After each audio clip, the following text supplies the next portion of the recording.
Before the fear begins, hit like and subscribe, don't miss the chills. Tell us where you're watching from, and brace yourself for stories so terrifying, they'll haunt your night. I never thought I'd be that person who hears strange noises in an empty building at night. I always believed I was too practical for that kind of thing, too focused on my job to pay attention to quiet creaks or flickering lights. But a month ago everything changed for me at the public school where I teach extra tutoring sessions. It started with soft laughter and muffled conversation in the hallway. It was so faint that I almost missed it the first time. It was close to 10 at night and I was sure everyone else had gone home. My first instinct was that maybe a couple of students were still around talking or messing around in some corner.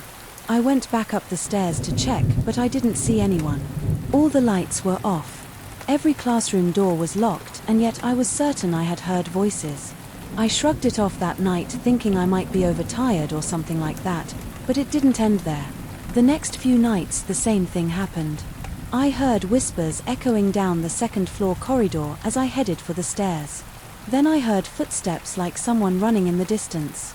I'd stop on the stairs to listen, but the sounds would fade out, replaced by a heavy silence. My heart would thump and I'd tell myself it was just the old building settling or the central heating pipes clanking. Still I felt uneasy. I started finishing my paperwork in the main office instead of in my regular classroom, just so I wouldn't have to walk through that corridor alone. It's a long hallway with classrooms on both sides. The overhead lights tend to flicker if you turn them on too quickly. The floor tiles squeak in certain spots. The doors have these small rectangular windows that let you peek inside the rooms. I've always thought that was a practical design, but it takes on a different feel at night when no one's around. I found myself speeding up whenever I passed those doors. I decided to ask the night shift janitor if he'd ever heard anything strange. He's a quiet guy, always polite but never chatty. When I brought it up, he looked at me with a tense expression and just said, "Yeah, I've heard some things," he didn't elaborate at. I tried pressing for details like whether he'd seen anyone or found a reason for the noises. He shrugged and said, "I don't really want to talk about it." That caught me off guard. He's usually not so closed off. When I saw his reaction, I felt a chill run through my arms. It wasn't cold in the hallway, but I got goosebumps. I think that was the first time I realized I wasn't imagining any of this. Someone else had experienced it and he clearly didn't like discussing it. A few nights later I stayed until almost 10:30 grading tests. The building was dead silent. I was in one of the rooms on the first floor by the main entrance. I felt safer there, like I could just walk out the front door without having to venture upstairs. But I needed some notebooks. I had left in my usual classroom on the second floor, so I forced myself to go up. The corridor was dark. I switched on a row of lights. They buzzed and flickered before stabilizing. As I walked, I heard a light tapping sound behind me. I turned around. Nobody was there. My pulse sped up. I walked faster, trying to reach my classroom quickly. Halfway down I heard the tapping again, this time from somewhere in front. It sounded like knuckles rapping against a metal locker door. I froze for a second listening. The lights flickered again. I took a few more steps, reached my classroom and got my notebooks on my way back. I glanced into a room at the end of the corridor. The door had that rectangular window in it and I saw a figure sitting in the far corner. The person looked like a woman facing the wall. My heart started pounding so hard. I thought it had burst. I was relieved to see someone else there, because at that point I just wanted a living person around. But something about the way she was sitting felt wrong. She was too still, like she wasn't breathing. I could see a slight outline of her shoulders and head, nothing else. My palms were clammy. I considered calling out to her or knocking on the door, but I hesitated. Then I told myself that it was better to check than to ignore it. Maybe it was a teacher who had dozed off or an adult student waiting for a ride. I turned the door knob. The lights in the corridor flickered again, almost going out. When I pushed the door open I saw empty desks and chairs. No one was there. The corner was empty. I felt a tightening in my chest, my legs seemed heavier than usual and my head was spinning with questions. I shut the door, locked it and walked back downstairs. My hands were shaking. The building felt too quiet, like someone had turned off all outside noise. Even my own footsteps seemed muffled when I passed by the janitor's room. His door was closed and the light was off, so I figured he might be in another wing of the school, or maybe outside by the service entrance. I didn't bother looking for him. I just wanted to leave. The moment I stepped outside, I breathed in the cool night air. It felt refreshing and real, more real than whatever I just witnessed upstairs. I got in my car, locked the doors right away, and sat there for a minute trying to calm down before driving over the next week. I tried to switch up my schedule so I wouldn't be the last person leaving. I started begging one of the other teachers, who usually leaves around 9, to stay a little later to chat or compare notes. She obliged a couple of times, but she didn't want to stick around too long either. She never mentioned hearing anything strange, and I was too embarrassed to bring it up. It's not exactly easy to say, "Hey, I think I'm hearing voices in the hall and seeing things in empty rooms, want to hang around with me." So I ended up alone again a few nights later. That's when the door slamming started. It was around 9:45. I was reorganizing some papers.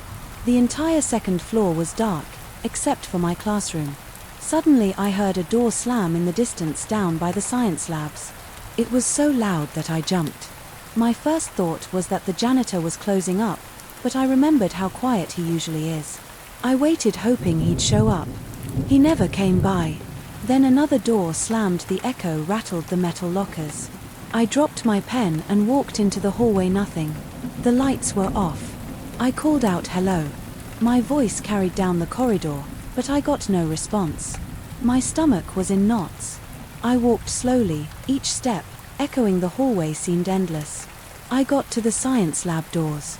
They were all locked. None were open, let alone recently shut, with enough force to cause that noise. I felt sweat trickling down my back.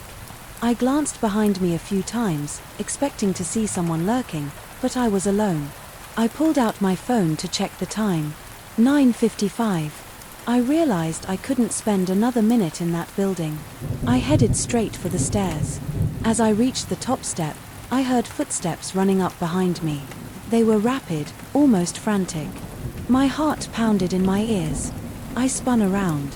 The corridor was empty, but the footsteps continued for another second or two before stopping abruptly. I felt an odd pressure in my ears, like the air had changed. I bolted down the stairs 2 at a time, not caring if I might fall. My breathing was loud and ragged. When I got to the first floor, the security lights in the hall were flickering. I passed the main office and practically jogged to the front door. After I got out, I turned back to see if anyone was following me. The windows were dark. There was no sign of movement, no silhouette. It was like the building was asleep. I didn't waste another second. I left. The next day, I confronted the janitor again. I asked him if he'd slammed any doors the previous night. He said no. He told me he'd been mopping the cafeteria, which is on the other side of the school, and hadn't been upstairs. After 8:30, I told him what I heard. He looked uneasy. Then he admitted he sometimes hears banging from upstairs when he's down in the basement. He used to check it out, but he stopped bothering because every time he went there was nothing there. I asked him if he'd ever seen anything strange in the classrooms. He hesitated, then said I don't want to discuss that, and walked away. He looked scared. I started feeling tense about going to work at all.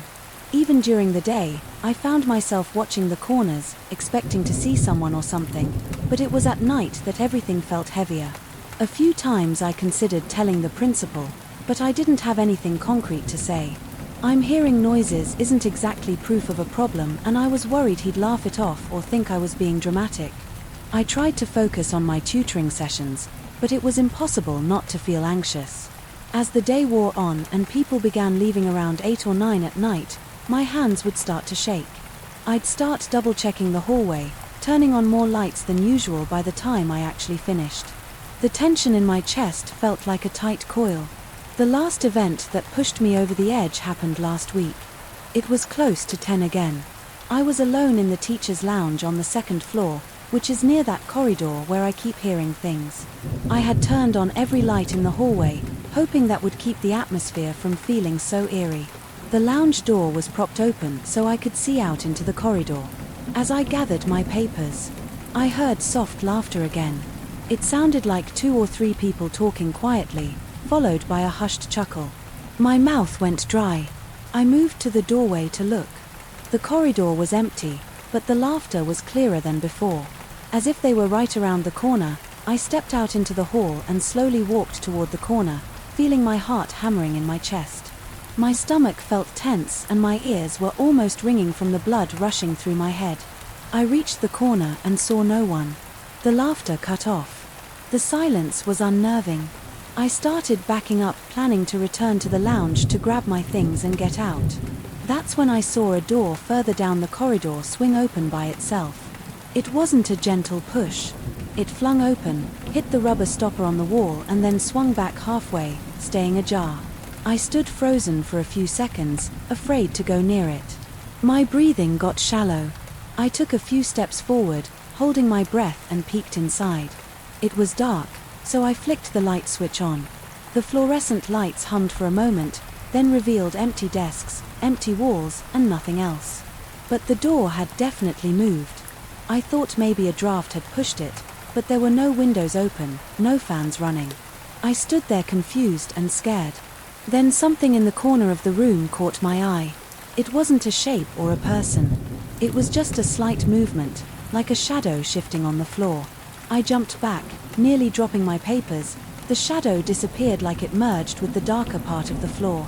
At that moment I felt this coldness on the back of my neck, like a sudden burst of icy air. My scalp tingled. I backed away from the door and turned toward the stairs. I think I moved faster than I ever have in my life. Not bothering to shut off any lights, I rushed down to the first floor, found the main exit and left the building in seconds. I didn't stop until I was in my car with the engine running. Even then my hands were trembling so hard that I had trouble putting the key in the ignition. I haven't stopped my tutoring sessions because I can't afford to, but now I leave before 8. Whenever I can, if I absolutely must stay late, I stick to the first floor and stay near the main entrance. I haven't gone back up to the second floor after dark in a week. I know I'm not imagining these things. I know there's something off about that hallway. It's like the building has pockets of sound and movement that appear when the rest of the place is empty. I've heard laughter, steps, doors slamming, even tapping, and I saw that silhouette once through the door window, a woman in the corner of the room. I didn't hallucinate that. I know what I saw. Every time I walk in, now my heart rate picks up. I keep telling myself it's just an old building, that pipes and ventilation systems can create weird noises and that light can play tricks on your eyes. But part of me knows that's not enough to explain the door slamming, the running footsteps and the figure I saw. I don't know if there's a logical explanation. What I do know is that I can't shake the feeling of being watched whenever I'm there after dark. Sometimes I feel it even during the day, like something's following me from room to room, staying just out of sight. I haven't told any of the other staff about it except for the janitor, and he's not keen on sharing stories. For now I just accept that it's happening.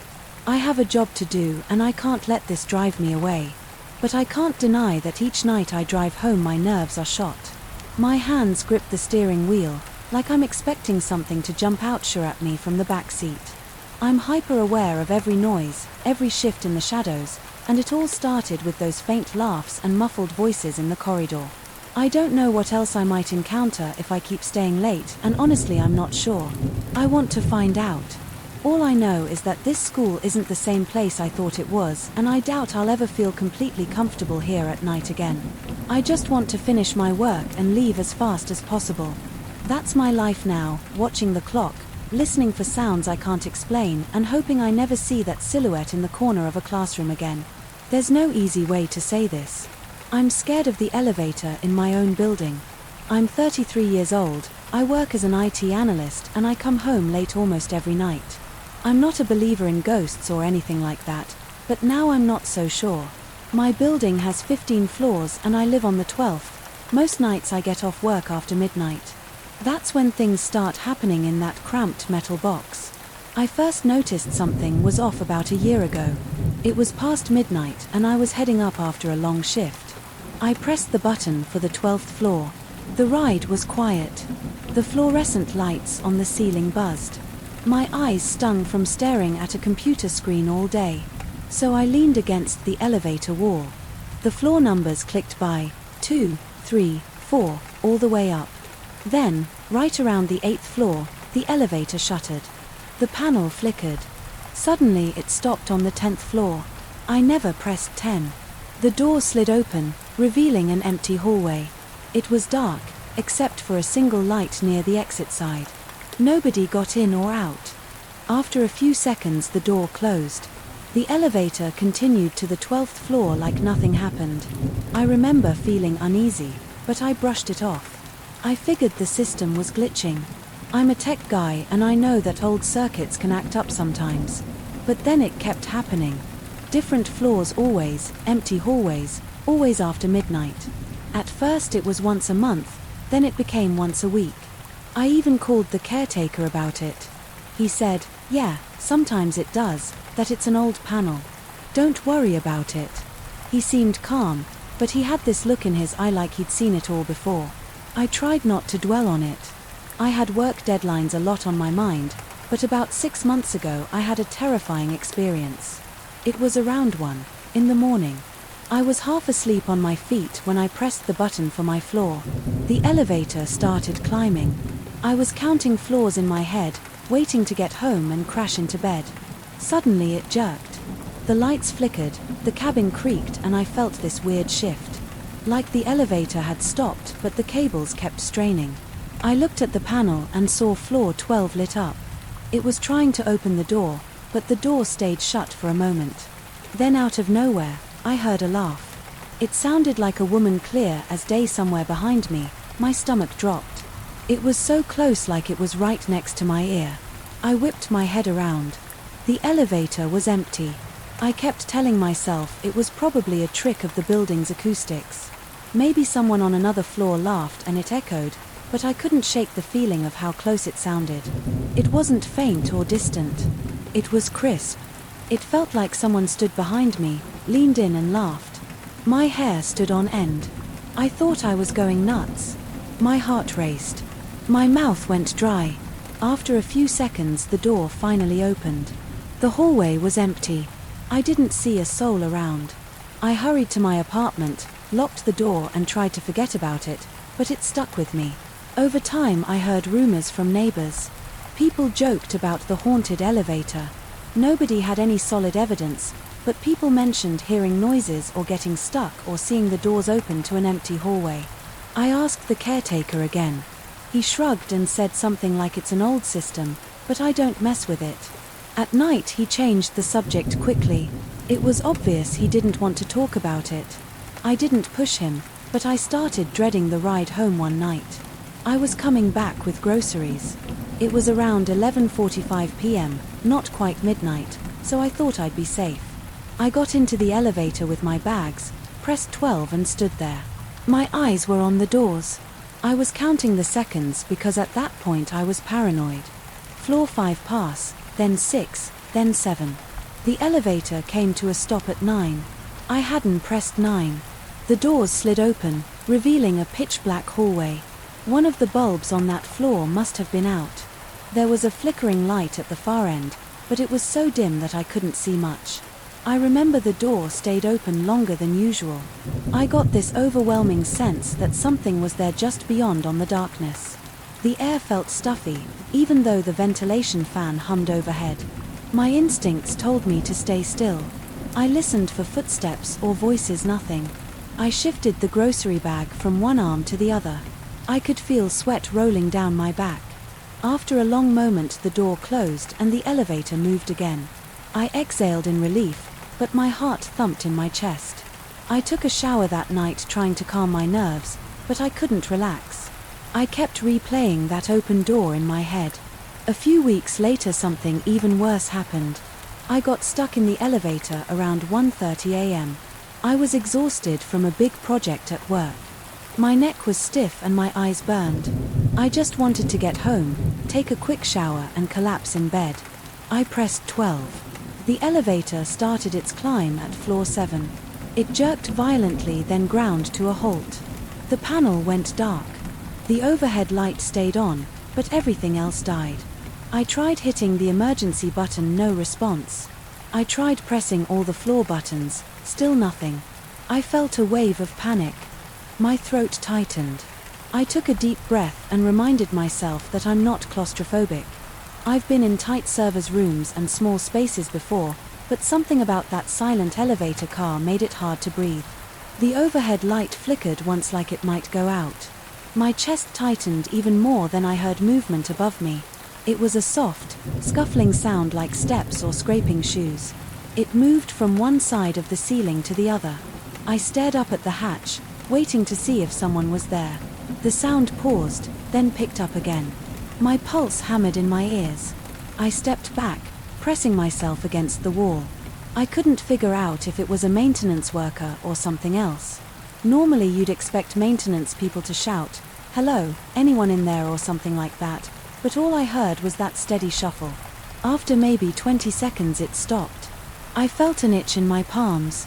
My hands were shaking. I pressed the emergency button again and held it. Nothing. All I could do was wait. Suddenly the panel lit up. The elevator lurched back into motion. The doors opened on the 7th floor hallway. It was empty. The lights were on, but there was no one waiting. I stuck my head out calling, "Hello, anyone there?" No answer. I thought maybe the caretaker had reset something. I got back in and pressed 12 again. The doors closed. Everything seemed normal for the rest of the ride. When I mentioned it to the caretaker the next day, he shrugged. "Again, happens sometimes," he said, "probably an electrical short." He wouldn't look me in the eye, though I felt like he knew something, but I wasn't about to grill the guy in the lobby. I just nodded and walked away. Every time I saw him after that, he gave me a polite smile, like he was hoping I'd stop asking questions. After that I tried to change my schedule. I sometimes stayed at a co-worker's place if I knew we'd be working late, but that wasn't always possible. My job demands late hours and my apartment is still home. I didn't want to live in fear of some stupid elevator, but every single night I felt dread creeping up my spine when I stood in the lobby waiting for that car to arrive. Sometimes I took the stairs, but going up 12 flights at 2 am is brutal, especially with a laptop bag and a day's worth of exhaustion, plus the stairwell in my building feels eerie after midnight. The fluorescent lights are dim and there's a stale smell like mop water and old paint. I've done it a few times, but I always end up soaked in sweat and cursing my luck. So I usually keep using the elevator hoping nothing strange happens. One evening I was riding up with a neighbor. He's a quiet guy, probably in his 40s. We rarely talk. That night, he nodded at me and pressed his floor button, which was 10. I pressed 12. We both waited. The elevator passed floors 2, 3, and so on. He was scrolling on his phone. I stared at the elevator doors, trying not to look tense right before we reached floor 10. The panel flickered and the elevator stopped. At floor 8, the doors opened. No one was there. My neighbor raised an eyebrow. He said, "That's weird." I forced a chuckle like it was no big deal. The doors stayed open a few seconds longer than normal.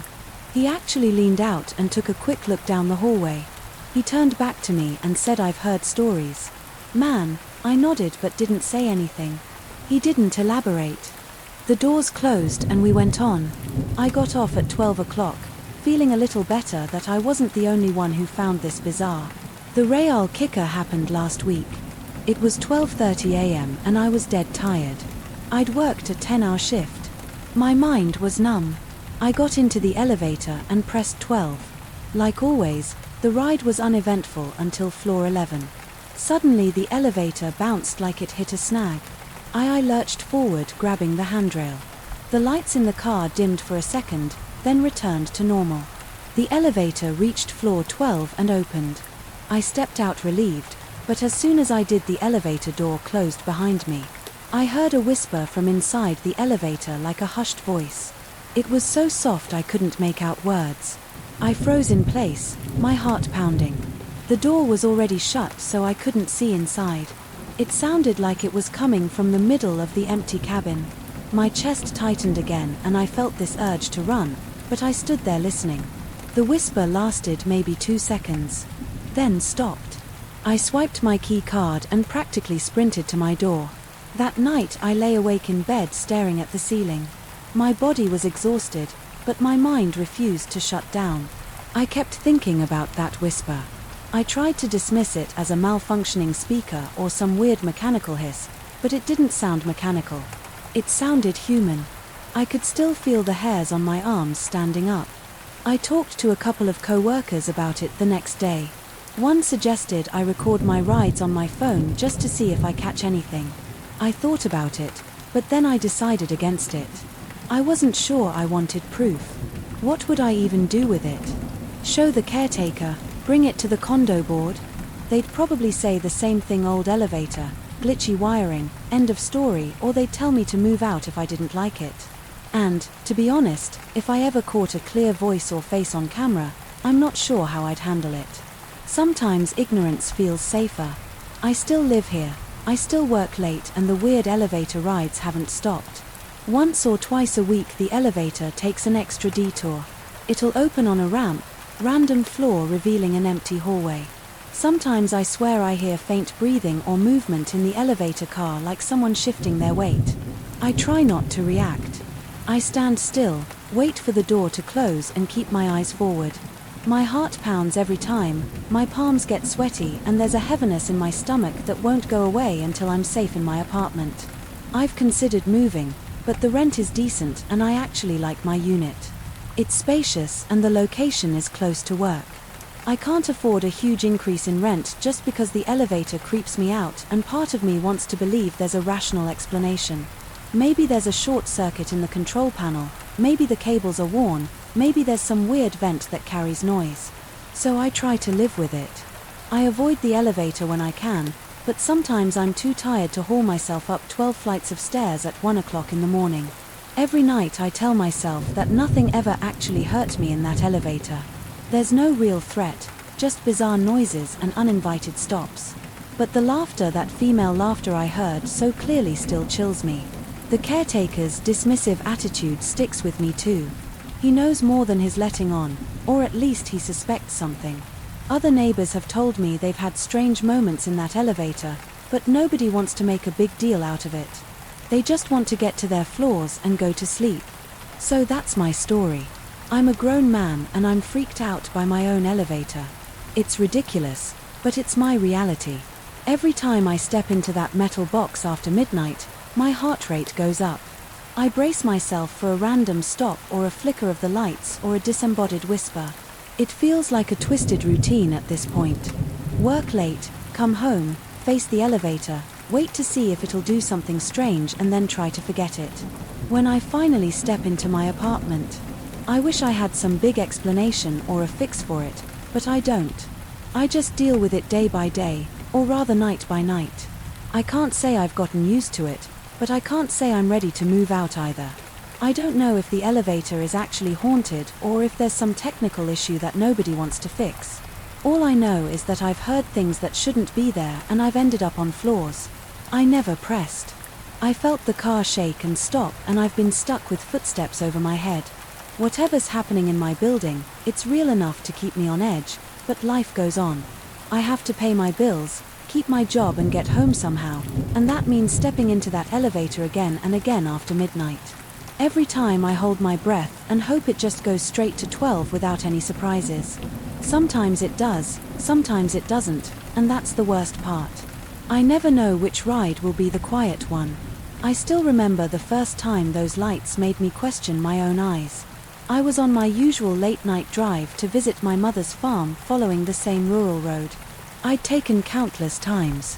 I was tired, but I wasn't delirious. I saw something strange on the side of the road, a small light hovering about 3 feet off the ground. It looked like a firefly. If fireflies were the size of golf balls and stayed steady instead of flickering, it vanished. When I drove past it, my heart pounded for the rest of the drive. I didn't mention it to anyone right away because I thought it could have been a reflection on my windshield, maybe a tiny glare from a roadside marker. But the feeling I got like someone was watching me didn't go away. My hands felt clammy on the wheel and my eyes kept darting to the rear-view mirror. All I saw behind me was dark pavement, no headlights, no silhouette, just emptiness. After that first experience, I started paying more attention. For a while, I saw nothing unusual. 2 weeks passed and I convinced myself it was just my imagination. The farmland is quiet at night. There are no streetlights and the glow from my car's headlights is the only illumination. I kept the radio on to break the silence. Usually I'd listen to some late-night talk show or whatever music I found, but I couldn't shake the feeling that I was being watched. On the 3rd week I saw another light. It was off in a distant field on my left. I slowed down for a moment just to see if it was an animal's eyes or maybe the reflection of a distant house light. It stayed there bobbing slightly, but it never moved closer. I couldn't see any shape around it. It was just a bright pinpoint. In the dark I felt a shiver run across my shoulders and I tapped the gas pedal without thinking. My car jerked forward. The light stayed behind. By the time I reached my mother's place, my stomach felt knotted up. She asked if I was okay. I just said I was tired. By the 5th week the light started showing up more often. Sometimes it was just one. Other times I saw 2 or 3 at once. They floated near fence lines, hovered above ditches and even crossed the road behind me. I tried to convince myself they were motorcycle headlights from far away, but I never heard an engine. I never saw any sign of an actual bike. Once I stopped the car, turned off the radio and rolled down the window. I heard nothing, not even insects, just a dead quiet. That made me realize how isolated I was at that hour. My throat felt tight and my palms were sweaty on the steering wheel. After a few seconds the lights went out. I told a couple of friends about it. They laughed it off or said it was probably swamp gas or reflection from farm equipment. One friend offered to come along for a ride. I took him with me the next week. We drove the same route at the same time, but the lights never appeared. I felt a combination of relief and frustration. I wanted someone else to see them to confirm I wasn't losing my grip on reality, but that night the field stayed dark. My friend teased me about it for days. I got tired of trying to explain. I decided to record the drive on my phone. I mounted it on the dashboard and hit record during the darkest stretch of road. When I finally saw a light appear here on the right side, my heart started pounding again. It looked like it was about 10 yards off the pavement, drifting parallel to my car. I spoke out loud describing what I was seeing, hoping the phone would pick it up. I slowed down to a crawl trying to keep the light in frame. Then it vanished. I pulled over. My hands trembled when I picked up my phone to check the footage. There was nothing there. The recording showed the empty road, no bright spot, no strange glow. My voice was on the audio track, describing something that didn't show up. My gut twisted and I felt my face burning with embarrassment, even though I was alone in the car. That's when I decided something else was going on. It wasn't a normal phenomenon. It showed up when I was alone, vanished when anyone else was around and never left any trace on video. It had to be more than just a trick of the light. It had an awareness. Each time I saw it, I felt it watching me, not just hovering randomly. One night I thought I was being brave, or maybe stupid, and I pulled over when I saw 2 lights out in a field. They were about 50 yards away, lined up at about the same height. I grabbed my flashlight from under the seat and got out of the car. The air was cool and I could smell damp grass. My heart thumped so hard I could feel it in my neck.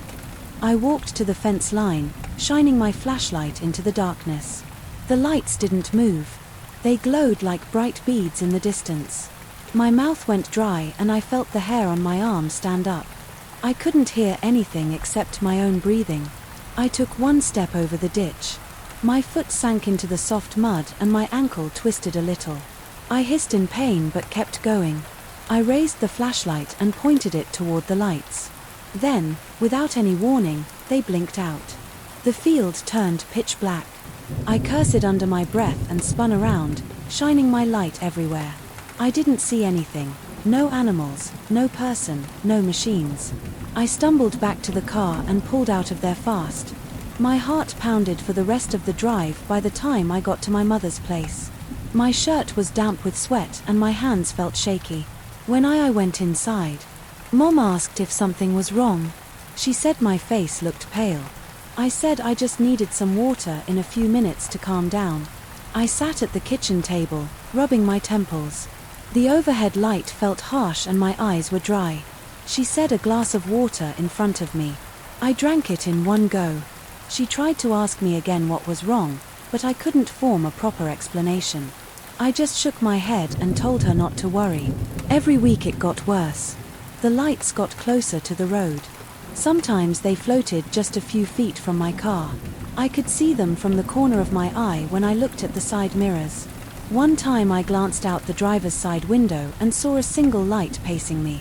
It kept speed with my car for about 10 seconds, then shot off into the dark. My stomach clenched so hard I thought I might vomit. I forced myself to breathe, slowly focusing on the feeling of the steering wheel under my palms. Around that time I stopped sleeping. Well, I'd find myself thinking about those drives. Anticipating the lights, my pulse would race and I'd lie awake staring at the ceiling in my bedroom. It felt like every shift of darkness in that room might bring one of those glowing orbs right inside my house. It never happened, but I kept expecting it. I made another attempt to show someone the lights. I brought my cousin, who's usually up for anything on the drive. He was excited and had his phone ready to record. We spent the entire 30-minute trip with our eyes peeled on the fields. Not one light showed up. He joked that maybe I needed to be alone for the lights to come out. The joke stung, but he was right. I felt that uneasy twist in my stomach again on the next trip. The lights returned. They appeared sooner than usual, just after I left the main highway. They were bright, maybe the size of tennis balls this time, and I counted 3 of them in front of me. I thought they might be blocking the road. I slowed down to a near stop. The road was empty, except from my car. My headlights shone on the asphalt and I could see the gravel shoulders on each side. The orbs floated about 6 feet off the ground, well above my headlights beam. I felt a jolt of fear, like a surge of cold in my veins. The orbs stayed there for a few seconds, then scattered in different directions. I gunned the gas, wanting to get as far as possible from that spot. My knuckles turned white on the steering wheel. I muttered to myself, "What are you over and over?" Part of me wanted to turn around and leave that whole area forever, but I had to see my mother. I couldn't ignore my responsibilities. As I continued, I kept checking the mirrors, expecting the lights to follow me. I saw nothing. By the time I arrived at the farm, my hands were stiff from gripping the wheel so tightly. I started dreading these trips more than I could handle. Each time I drove at night, I felt my chest tighten. When I passed the sign for the rural route, my breath would quicken and my palms would sweat. Sometimes I even considered pulling over at a rest stop and waiting until morning. But Mom depended on my visits. She couldn't manage all her errands alone and I needed to help her with groceries and some chores. So I kept going. One night the tension reached a new level. About halfway down the dark stretch, I saw 4 lights. They were in the middle of the road, spaced out in pairs like 2 sets of eyes. I stopped the car entirely. My heart hammered and I could hear the rush of blood in my ears. I grabbed my phone, started recording, and rolled down the window, just enough to see if there was any sound. It was silent, except for the soft hum of my engine. I sat there for about 15 seconds, debating if I should move forward or reverse. The lights didn't move. They hovered in place steady and bright. I felt my thighs tremble against the seat. My mouth was dry and my arms felt cold. Finally I pressed the gas, lightly creeping forward. The lights flickered out. I let out a shaky breath and kept driving. When I checked the recording later, it showed darkness. I could hear my own breathing and the hum of the engine, but there were no lights on the screen. I watched the video 5 times, nothing. It made my stomach turn. Why wouldn't it show up on camera? On my most recent trip the tension got worse. I drove at my usual late hour trying to keep my mind focused on the road. About a mile into the rural route, I saw something that made my blood run cold. A single light floated on the right shoulder, maybe 2 feet off the ground. I slowed down without even thinking. As I passed, I turned my head slightly, keeping my eyes on the orb. It was about the size of a baseball, perfectly round, shining like a small lamp. My heart thumped and my chest felt tight. Then I noticed a second orb beside it. They both stayed still, directly pointed at my car. I had this overwhelming sense that something was looking straight at me, and I felt a hot flush spread through my body. I couldn't breathe right. My lungs felt strained and my vision blurred for a second. The orbs flicked out. The darkness rushed in around me and I jerked the wheel, almost going off the road. I managed to straighten out before I hit the ditch. I kept my foot on the gas until I reached my mother's driveway. I slammed on the brakes, got out and leaned against my car, breathing hard.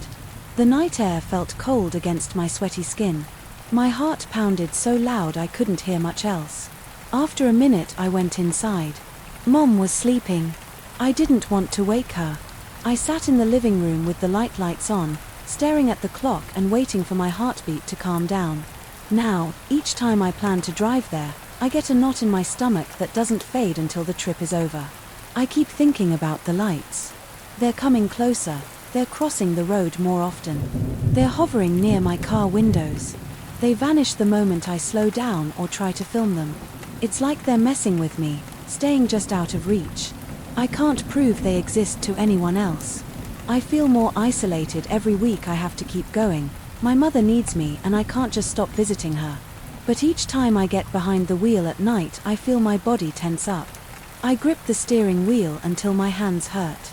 I watch every inch of the darkness, waiting for those orbs to appear again, and they always do, drifting in and out of sight, reminding me that I'm not alone out there.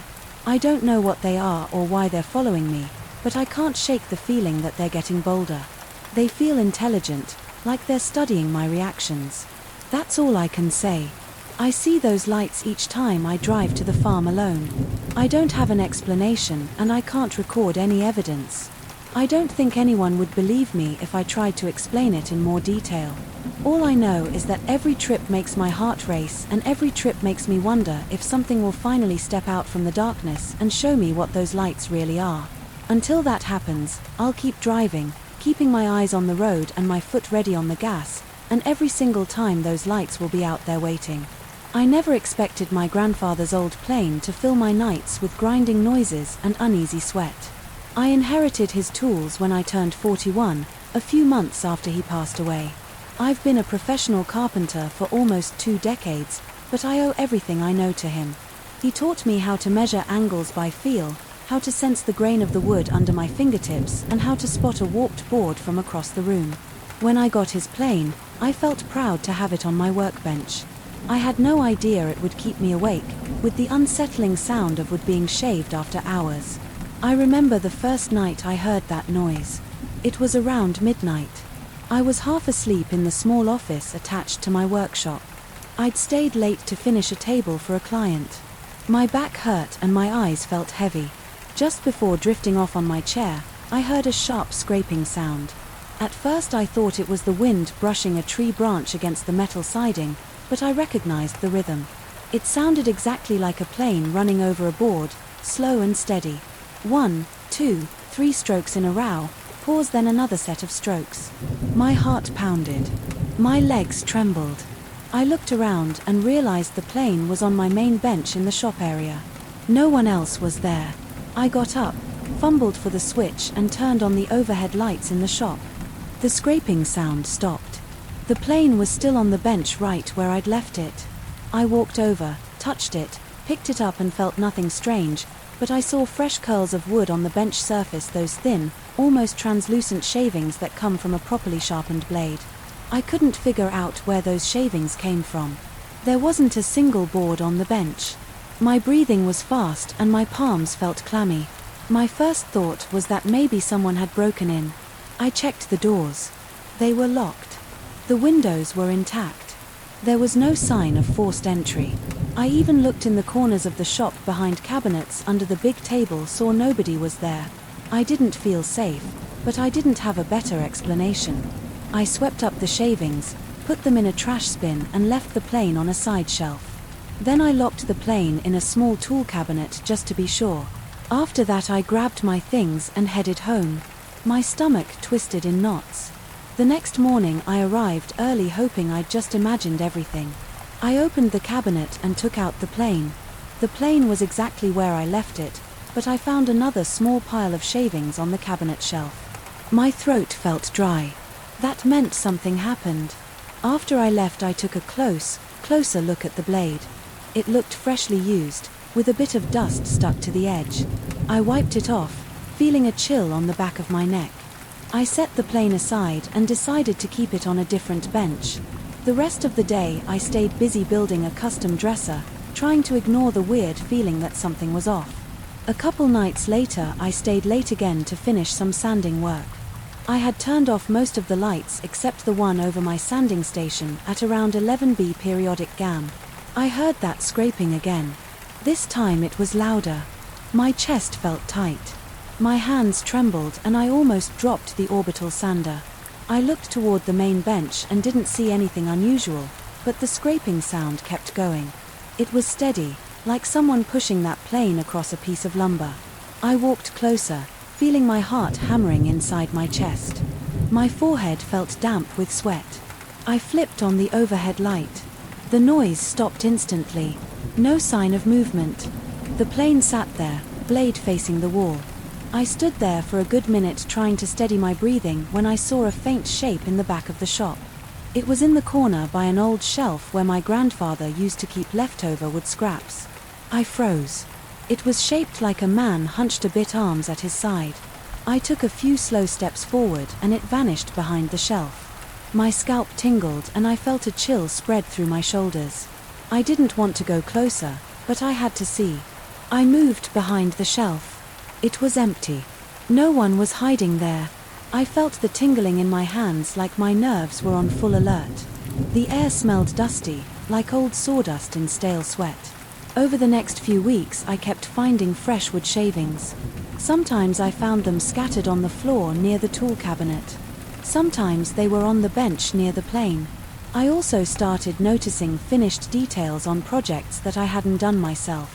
One morning I came in and discovered a small wooden box that I used for storing. Nails had been polished and buffed to a smooth sheen. I had never done that.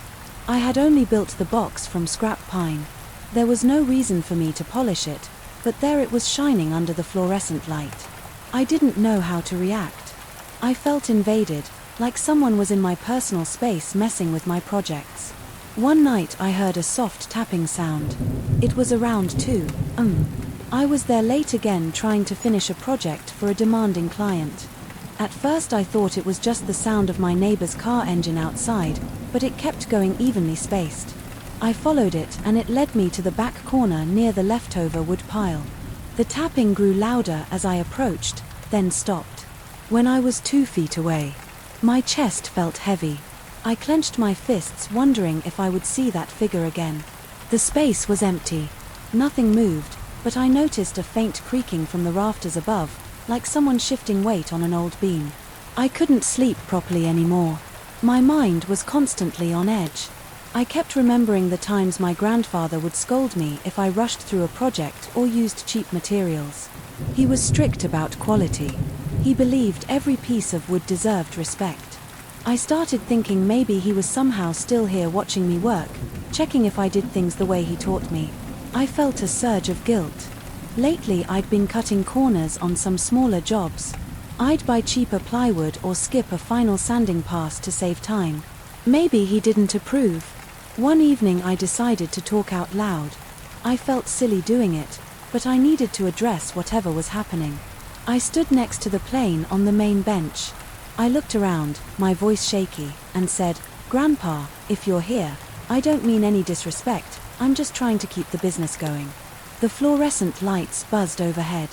I heard nothing else. Then I felt a cold breeze touch my neck. It was odd because I had no windows open and the door was closed. The temperature dropped a few degrees and I felt goosebumps on my arms. My stomach tightened. I thought I was either losing my mind or experiencing something real. That same night I decided not to leave the plane on the bench. I locked it in a wooden toolbox with a latch.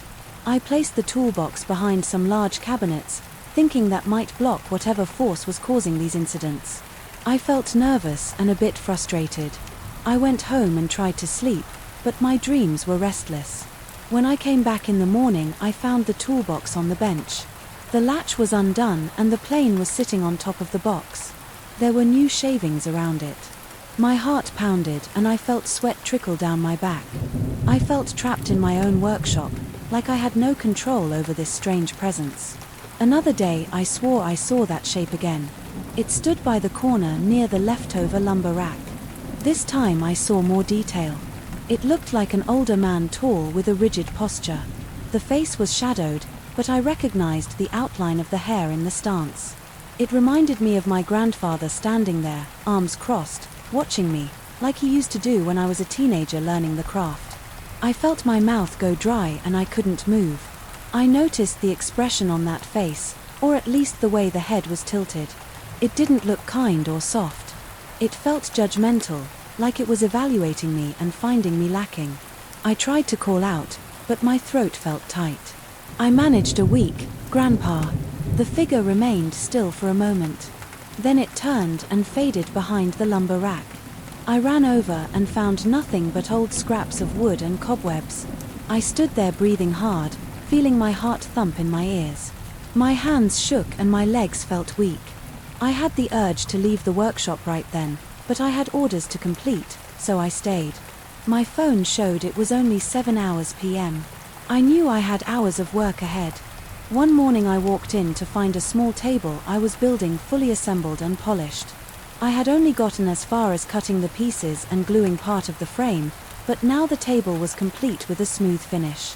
Like someone had taken the time to sand and seal it overnight. I touched the surface and it felt cold, like the polish hadn't fully dried. I felt a deep wave of unease. My head spun with questions. Who was doing this work? Why did it look so perfect, almost like it was done by a skilled hand? I couldn't tell if I was thankful for the help or terrified that I was being overshadowed by this spirit. At times I tried ignoring it. I tried going about my business, pretending nothing strange was happening, but at night the sounds continued, the scraping of the plane, the tapping near the wood pile, the occasional rattling of the toolbox. I started losing clients because my nerves were shot and I couldn't keep a consistent schedule. I spent more time investigating noises and feeling paranoid than I did focusing on my craft. My lower back hurt all the time and I felt constant tension in my shoulders. I even considered selling the plane or tossing it in the dumpster, but I couldn't bring myself to do it. It was my grandfather's. It felt wrong to throw away his favorite tool. One afternoon I placed the plane on my bench and studied it. I ran my hand over the worn handle. The blade still looked sharp. I remembered the way he used to hold it, the way he'd press his palm against it, guiding it along the wood grain. I felt a tightness in my chest. I could almost hear his voice telling me to slow down, not to rush the job. I set it aside and looked around the shop. Everything was in its place, tools hanging on the pegboard, lumber stacked neatly, but I didn't feel at ease. I knew that once the lights were off and the sun went down, something else might happen. My final straw came a few nights ago. I was finishing a large dining table for a client who wanted a rustic finish. I stayed until 1 a.m. applying the final stain. I had the radio on low volume to keep myself company. The plane was sitting on the bench again because I had used it earlier for some final smoothing. Suddenly the radio cut to static. The overhead lights flickered. My skin prickled and a cold wave swept through the room. I froze, brush in hand. Then behind me I heard heavy footsteps. They were slow measured, like someone walking in work boots. I spun around and I saw him. My grandfather's shape stood by the plane. The figure lifted an arm and seemed to point at the table I was working on. My breath came out in short gasps. I felt a deep, sharp fear in my gut. My legs locked in place. The figure shifted and the face turned toward me. It looked stern the way my grandfather looked. When he thought I was being careless, I stammered, "I'm doing my best." My voice sounded small, echoing. In the empty workshop, the lights flickered again and the figure vanished. The radio came back to its normal station and the overhead light steadied. I felt my eyes burning with tears. My heart pounded so hard I thought it would burst. Now I'm here telling this story because I don't know what else to do. Every night the noises come back. I find new evidence of work done on pieces I haven't touched. The plane never stays in storage. It always turns up on the bench blade, ready shavings scattered around. I'm convinced it's my grandfather's spirit lingering in this place, trying to tell me something. I suspect he disapproves of my shortcuts, my lack of care in some details. He taught me better than that. I wonder if he'll ever let go, or if I'll have to change my ways for him to find peace. For now I keep showing up to work. I haven't told my clients or my friends because they'd think I'm losing my mind. I've started taking more time on each project. I've upgraded some of my materials. I make sure to smooth every edge, to measure everything twice, to choose good lumber. I've noticed fewer nighttime incidents when I work to the standard he taught me, but some nights the scraping still happens. I still see that shape in the corner staring, judging. My palms get sweaty just thinking about it. I wish I could talk to him directly to tell him, I'm sorry for falling short, but all I can do is keep building, keep sanding and keep an eye on that old plane. It's become a constant reminder that he's not ready to leave me alone, and I'm not sure if I want him to. Even though it scares me, I respect the craftsmanship he passed down. This is my life now. I'm a 41-year-old carpenter who can't spend a single night in his own workshop without hearing the ghostly scrape of a plane blade. Every morning I wonder what I'll find a finished project. I didn't work on another pile of shavings in a locked cabinet, a shape in the corner watching with a frown on its face. I don't have the answers, and I'm not sure if I ever will. I only know that the sound of that plane has become part of my nights, and I'm afraid it won't stop until I honor the lessons my grandfather tried so hard to drill into me. I just hope I can handle it without completely losing my mind. I noticed him the first time when I was shelving an old set of ledgers in a dim corner of the library. I saw a figure in a dark coat at the far end of the aisle just standing there. It was closing time. No visitors were supposed to be around. I called out, but he didn't act. I walked closer, but by the time I reached that end he was gone. That moment stuck with me. I had no explanation for how he could vanish so quietly. It started me down a path I never expected. My name is Nathan. I'm 32 years old and I volunteer a few nights a week at this old library. The building has been around since 1910. I help catalog books, reorganize shelves, and sort documents. I do it because I love old places and old stories. My day job isn't exciting. I fix computer systems for a small law firm, but the library feels like a different world, quiet, packed with history and full of hidden rooms and dusty corners. I like staying late. Usually the librarians lock up around 8 p.m. and I have permission to stay until around 10 p.m. if I want. Sometimes the security guard does his rounds while I work and we chat. But after that first time I saw the man in the dark coat, I realized the security guard had seen him too. One night when I brought it up he shrugged and told me he'd noticed a guy like that from time to time. The guard said the person never caused trouble, never stole anything, never spoke. He just walked down an aisle or stood near a shelf then disappeared. I thought maybe there was a second exit I didn't know about or a corridor that twisted somewhere. The building has additions from the 1940s and the 1960s, so sometimes the floor plan is confusing. But I kept an eye out. I started walking around with a flashlight if I stayed past closing the overhead. Lights are good in the main sections, but some corners are dim and the old bulbs flicker. One night I decided to finish reorganizing a set of historical documents. They were in the reference room. These documents are large books, almost like ledgers, detailing records from the city's founding era, lots of genealogies, property lines, zoning maps, that kind of stuff. The library keeps the under lock and key because they're fragile. The reference librarian gave me permission to work on them as long as I used gloves and handled them carefully. At around 9:30 p.m. the library was empty, except for me and the security guard. I had a cart with a bunch of these ledgers. I put them on the long wooden table in the reference room. The air there always smells like old paper and faint mildew. The overhead lamps buzz softly. I was checking the ledgers off in an inventory sheet. Then I heard something. It sounded like a light scrape, like a shoe against the floor. I looked up and saw a shadow move near the end of the room. The door was open, but I couldn't see any shape. I got up, walked to the doorway and looked down the corridor. Nothing there. My heart was pounding. I couldn't explain why I felt uneasy. Maybe it was just the building settling. I tried to focus on the ledges again. Then, out of the corner of my eye, I noticed movement. I turned and saw him at the end of the corridor. He was wearing that dark coat and his hat was tilted forward, covering his face. I stood up straight. The hair on. My arms stood on end. My hands got sweaty. I thought about calling the guard, but something kept me in place. I wanted to see what this figure would do. I stepped forward. He didn't move at all. I felt a tingling in my stomach like I shouldn't be seeing him. I turned my head for just a second to grab my flashlight off the table. When I looked back, he was gone. This time I walked all the way down the corridor. My footsteps echoed on the hard floor. The corridor ended near a staffan door that was locked. There was no sign of him. I reported it to the guard, who just nodded and said, "Yeah, that's him, don't worry about it, he doesn't do anything."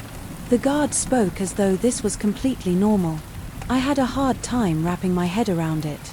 I kept questioning whether it was some trick of the lighting or a homeless person sneaking in, but if it was a real person, he was ridiculously fast and quiet. Over the following weeks I tried to ignore it. Whenever I stayed late, I worked with the overhead lights as bright as possible. I brought headphones sometimes to distract myself, but the place can be creepy and I wanted to stay alert. I managed to catch glimpses of him a few times, always at a distance, never up close. He never talked. He never touched anything, at least that I saw.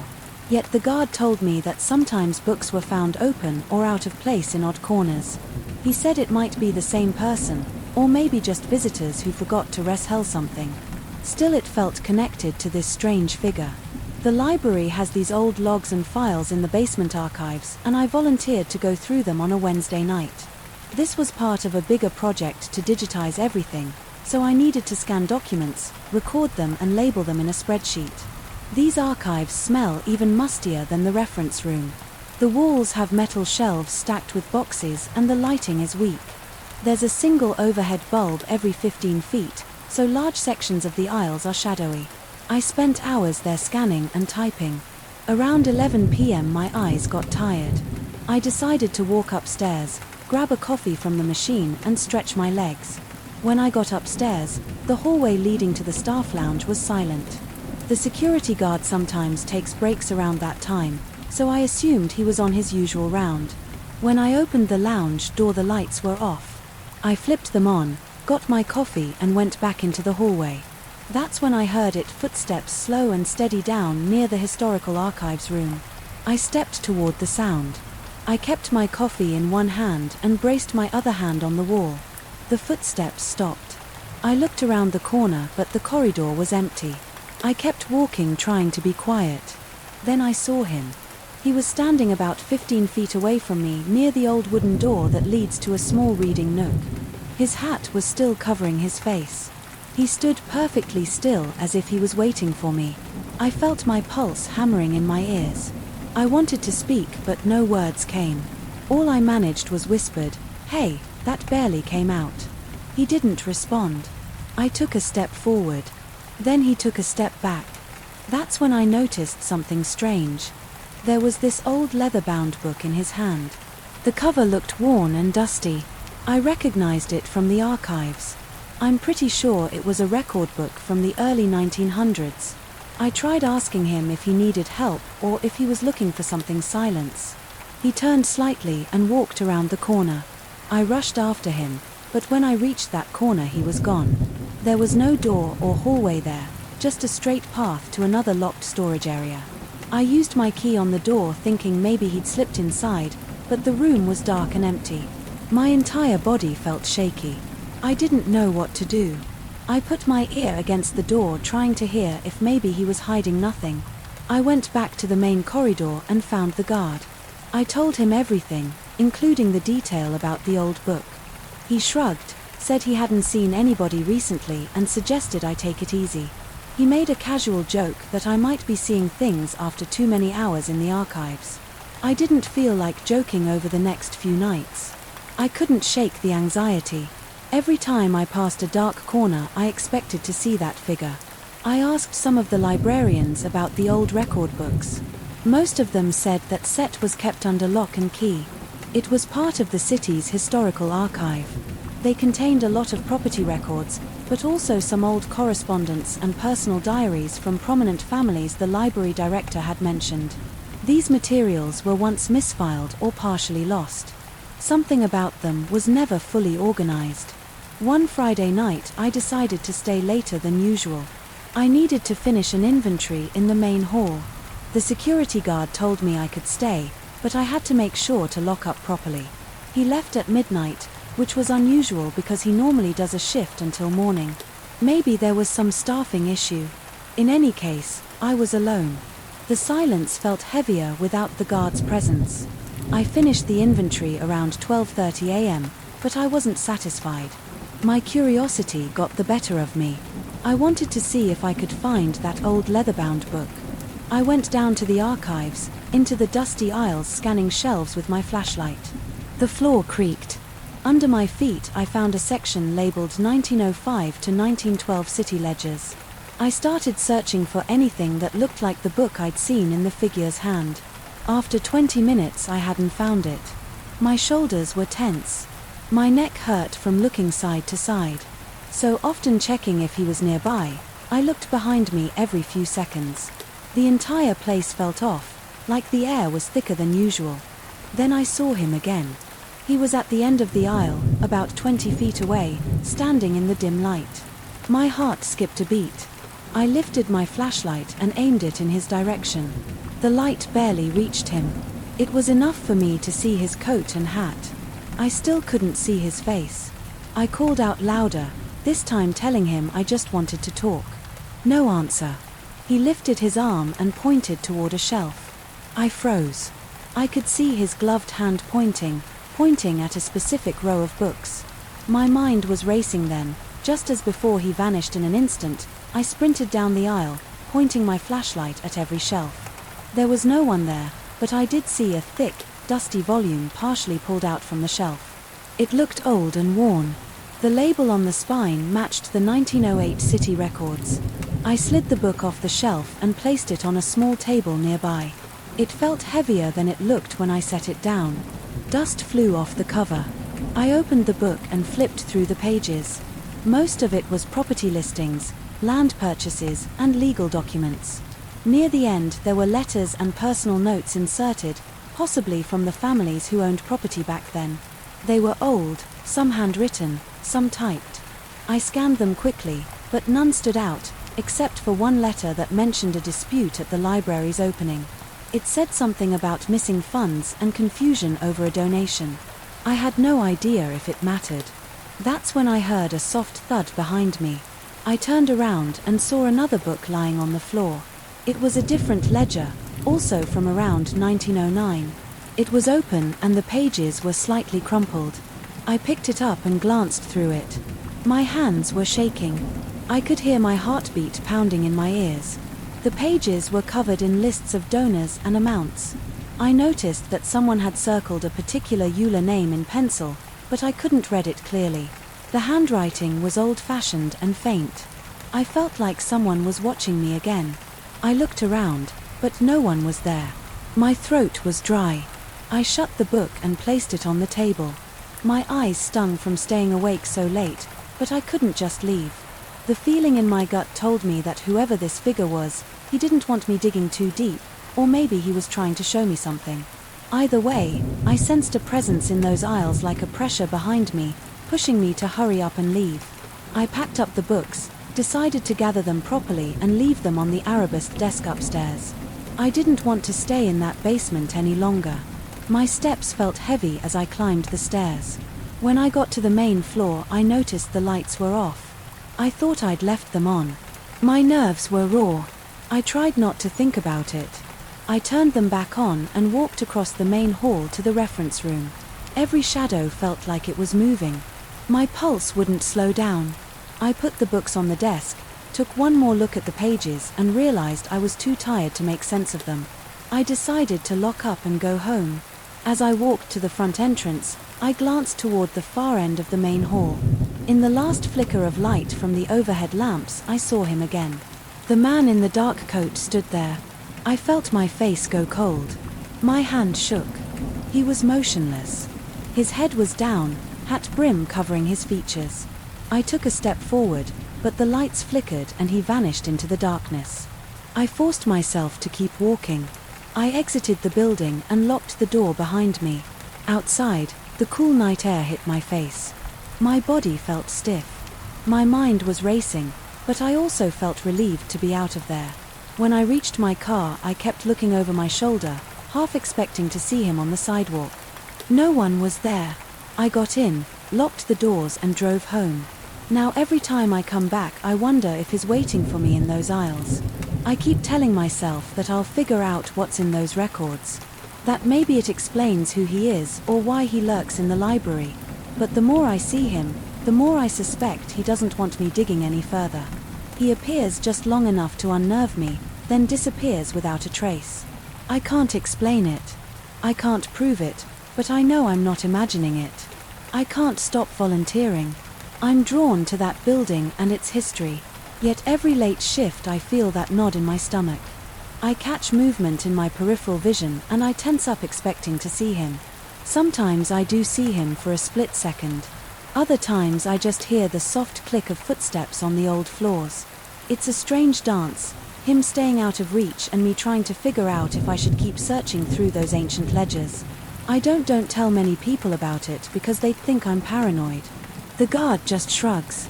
The librarians say old buildings have their quirks, but deep down I know something else is going on here. I don't know who that man is or why he keeps showing up. All I know is that he's there in the quiet corridors, reminding me that some parts of the past refuse to stay hidden. And every time I walk through the library's doors I feel his presence and I can't escape the sense that I'm getting closer to something he doesn't want me to see. I still remember the first time the phone rang that late. It was around 2:15 a.m. The firehouse was quiet and I was alone in the small station lobby. I was half asleep, leaning back in a creaky office chair. When the shrill ring startled me, I jumped up, heart racing, and grabbed the receiver. All I heard was a faint static crackle and a rasp of someone breathing. On the other end, I kept saying hello, but there was no real response. It was just that heavy, uneven breathing. Then the line went dead. I checked the caller ID. It showed some random string of digits, nothing like the usual local numbers. I hung up and told myself it was probably a prank, but that didn't make the uneasy feeling go away. I've been a volunteer firefighter in this small town for about 5 years now. I take overnight shifts, sometimes because we're short-staffed and I don't mind the solitude. Usually the nights are slow. We might get 1 or 2 calls if there's a medical emergency or a late-night car crash on the main highway. Most nights I spend my time catching up on maintenance logs, cleaning gear and reviewing procedures. But after that first weird call, things started happening more often. The calls came in at random times past midnight, usually between 2 a.m. and 3 a.m. Every single time the caller ID showed a strange combination of numbers, something I'd never seen before. The next time it happened, I picked up the phone on the first ring. My pulse was pounding in my ears. I could hear the same static, the same raspy breathing. I kept my voice calm and said, "This is the volunteer fire department. Do you have an emergency?" Then, after maybe 5 seconds of dead air, I heard a voice. It was quiet, like someone was whispering right against the mouthpiece. They said, "Help me, don't leave me here." Their voice cracked and then the line went silent. I said, "Hello, where are you? Can you hear me?" Nothing, just the click of the call ending. I looked at the caller ID again, same kind of random sequence, no recognizable format. I tried to shake it, get off, but I couldn't. The voice didn't sound like a joke, it sounded desperate. Later that same week it happened again. This time the voice said something about an address. It was so faint I almost missed it. I heard a set of numbers and a street name. My stomach twisted because I recognized the street name, but it didn't exist in our modern layout anymore. It was an older name, something that had been changed decades ago. I grabbed a pen and scribbled down what I thought I heard. 43, East Quarter. I had no idea what that meant. I'd never seen anything like East Quarter on any current town map. After that call, I spent part of my shift rummaging through old binders in a dusty back room. We have some historical documents about the town's older street names and property lines. I found a section that showed a listing for a quarter street or quarter road from about 40 years ago. According to that binder, that stretch of land had been set aside and then abandoned after a severe fire. It was never redeveloped. The text didn't go into detail, but it mentioned significant damage. The area was eventually cleared and the official street name was removed from updated city plans. I felt a chill on the back of my neck. There was something about the phone calls mentioning that old address. That rattled me. I didn't say a word to my fellow volunteers. At first I thought they'd think I was paranoid or reading too much into some random prank. But the calls didn't stop. Every time I was on the overnight shift, the phone would ring at least once. If I didn't pick up on the first ring, it would keep ringing over and over until I answered. A few nights later, around 2:30 a.m., the phone rang again. This time I pressed the receiver tight against my ear. I said, "Volunteer Fire Department. What's your emergency?" The static hissed. Then I heard that same shaky voice whisper, "Please, it's so hot, can't get out help." My heart sank. I asked, "What's your address?" The voice said 43, East Quarter. Then it sounded like scraping in the background, something metallic. Maybe. Then the call ended abruptly. I felt my skin break out in goosebumps. I had the address, or at least that's what the caller insisted it was. Right after I hung up, I tried calling the number back. Of course it didn't connect to anything. It was like a ghost number. I tried to stay calm, telling myself that maybe someone was messing around, but the voice didn't sound playful. I decided to do some deeper digging. I looked through more official records, 911 call logs, old building permits and local newspaper clippings we keep in a back cabinet. That's when I found something that referenced a property with a similar address, a vacant lot where a serious fire broke out a long time ago, back when the street was known as Quarter. After that incident, the place was pretty much left alone. The city eventually renamed some nearby roads, repurposed others, but never built anything on that specific plot. Again, I went back to the station's garage and grabbed one of the older area maps. It was from before the rename. I laid it on a table under the harsh fluorescent lights. According to that old map, 43 East Quarter would now be somewhere near the corner of Harper and Vine. But there's nothing. Nothing there now except an overgrown lot behind a rusted chain-link fence.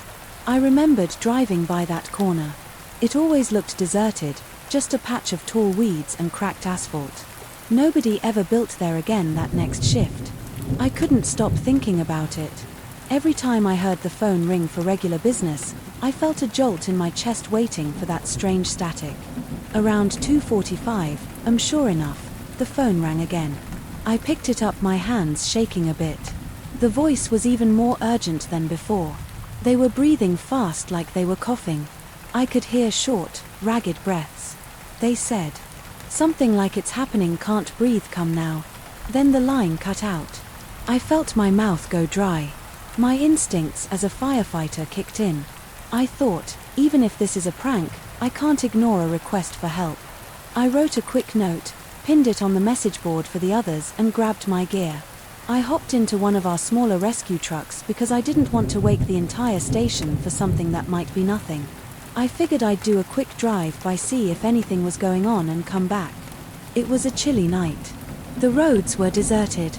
I drove with the windows cracked to stay alert. The radio was silent. The only sounds were the hum of the truck's engine. In my own breath, my hands felt clammy on the steering wheel. When I got to the intersection of Harper and Vine, I pulled over to the curb. I left the headlights on, shining over that empty fenced lot. I got out and stood by the fence. All I saw was debris, weeds, and a few broken pieces of concrete. The moonlight made everything look pale and cold. The wind blew through the tall grass, creating a soft rustling sound.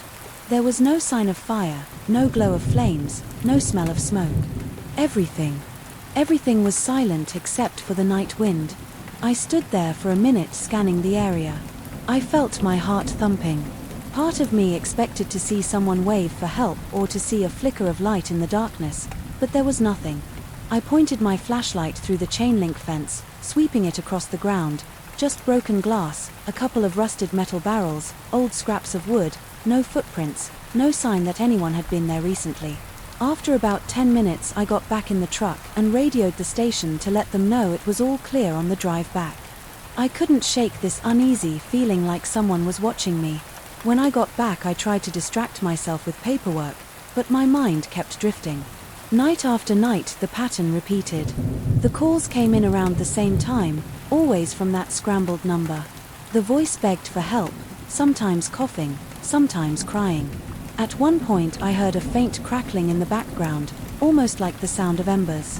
One night the voice said, "I'm in the corner, I'm stuck." Then they started coughing violently and the call cut out again. I tried to calm my own nerves, but I could feel my stomach tighten every time I heard that phone ring. I finally told one of my fellow volunteers, Mike, about the calls. He shrugged and said maybe it was just some hoax. But then he looked at me more seriously and asked if I was okay. I told him the truth. It was freaking me out. He suggested I talk to the chief. I considered it but worried it would sound too bizarre. Instead I kept responding alone. I would drive out to that abandoned lot and check. Sometimes I walked around the perimeter with my flashlight for a few minutes. I never found a single person there. The place looked the same each time, dark, overgrown, and empty. After a few weeks of this, I started sleeping less on my nights. Off I'd lie in bed thinking about that voice. I kept remembering the crackle, like faint flames. It reminded me of how calls usually sound when there's a real fire, frantic, desperate, but there was no actual fire now. The last real incident there happened decades ago. The old records just said it was a serious event and the lot was condemned. Afterward, no new structures were built. One night I decided to stay by the phone fully awake and record the call on a small handheld recorder. At 2:55 a.m. the phone rang. I put the recorder next to the receiver and answered in a steady voice. "Volunteer Fire Department. What's your emergency?" The voice wheezed, "Can't get out. It's too much. Please hurry." I heard faint crackling in the background again. Then the line went dead. I stopped the recorder and played it back. The static was there, the rasping breath, but everything else was faint. I could barely make out the words. It didn't sound any clearer on playback. I couldn't figure out any rational explanation. It felt like these calls were from another time, but that's not logical, right? Still, every time I stood on that lot I got this wave of unease. My skin prickled, the wind felt colder there, even if it was a mild night. Sometimes I thought I heard echoes, but it was probably my mind playing tricks on me. I considered the possibility of interference or phone line errors, but it happened too consistently and always at that same time. I remember one early morning I'd gotten back from a small trash fire across town.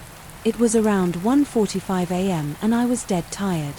I settled onto the worn couch in the station's lounge, hoping to doze off for a bit. Just before 3 a.m. Had the phone's ring cut through the silence, I grabbed it, not even fully awake, yet the voice on the other end choked out, something like, "Where are you? I'm burning up." My heart started hammering. I said, "I'm on my way, hold on." Then the call ended, but I didn't hear an actual flame or see any glow in the sky. Still I raced out in the truck, siren off so I wouldn't scare the neighborhood. When I reached the lot it looked the same as before, dark, quiet, empty. I got out, walked around trying to see if there was any sign of activity. Nothing. I remember the crunch of gravel under my boots, the glare of my flashlight on broken glass. I felt frustrated, anxious and confused all at once. At that point I knew I had to bring it up with the chief. The next afternoon I sat down in his cramped office. I explained everything, the odd number on the caller ID, the voice that always sounded frantic, the address, references to that old lot. He listened but didn't say much. After I finished he sighed and leaned back in his chair. He said he'd heard rumors a long time ago about unusual Yule calls, but officially there was no record of it. He suggested maybe the phone system was malfunctioning or that someone was testing us. He told me to keep documenting every incident. If it continued, we'd contact the phone company to see if they could trace it.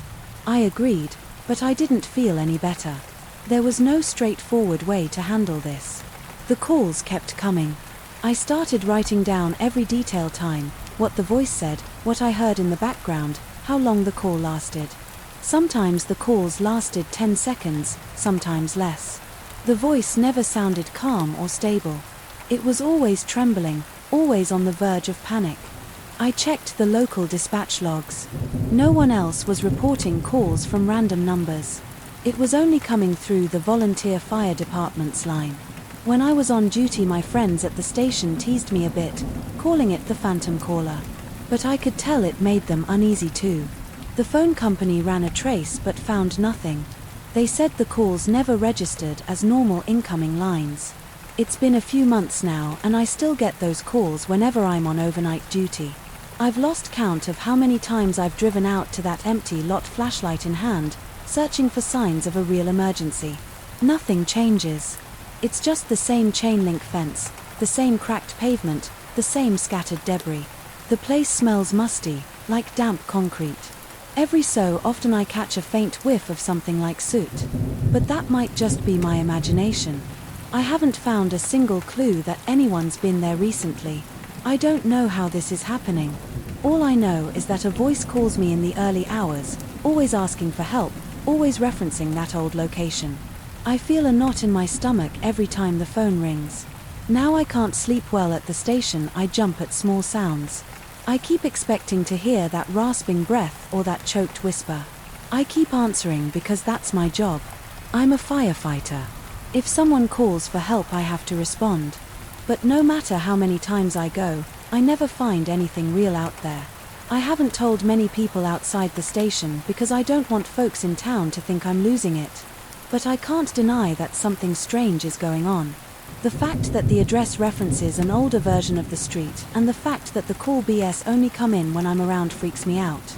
I wonder if there's some glitch or some leftover phone line in the system. But the phone company swears that's impossible. I'm still here, still on shift, some nights, still answering those calls. I keep a log, keep trying to figure out if there's a pattern to the times or the days. So far it seems random, just late at night, always past midnight, usually around 2 or 3 a.m. Each time I jump, my body tenses up and I listen to that voice begging for help. I ask where they are, if they can hear me, if they can confirm an address, but the call always ends the same way, static and silence. I've talked to a few older residents in town trying to see if anyone else had experiences like this. One retired firefighter said something about phone lines not always being disconnected properly in older areas, but that doesn't explain the voice referencing the exact old address.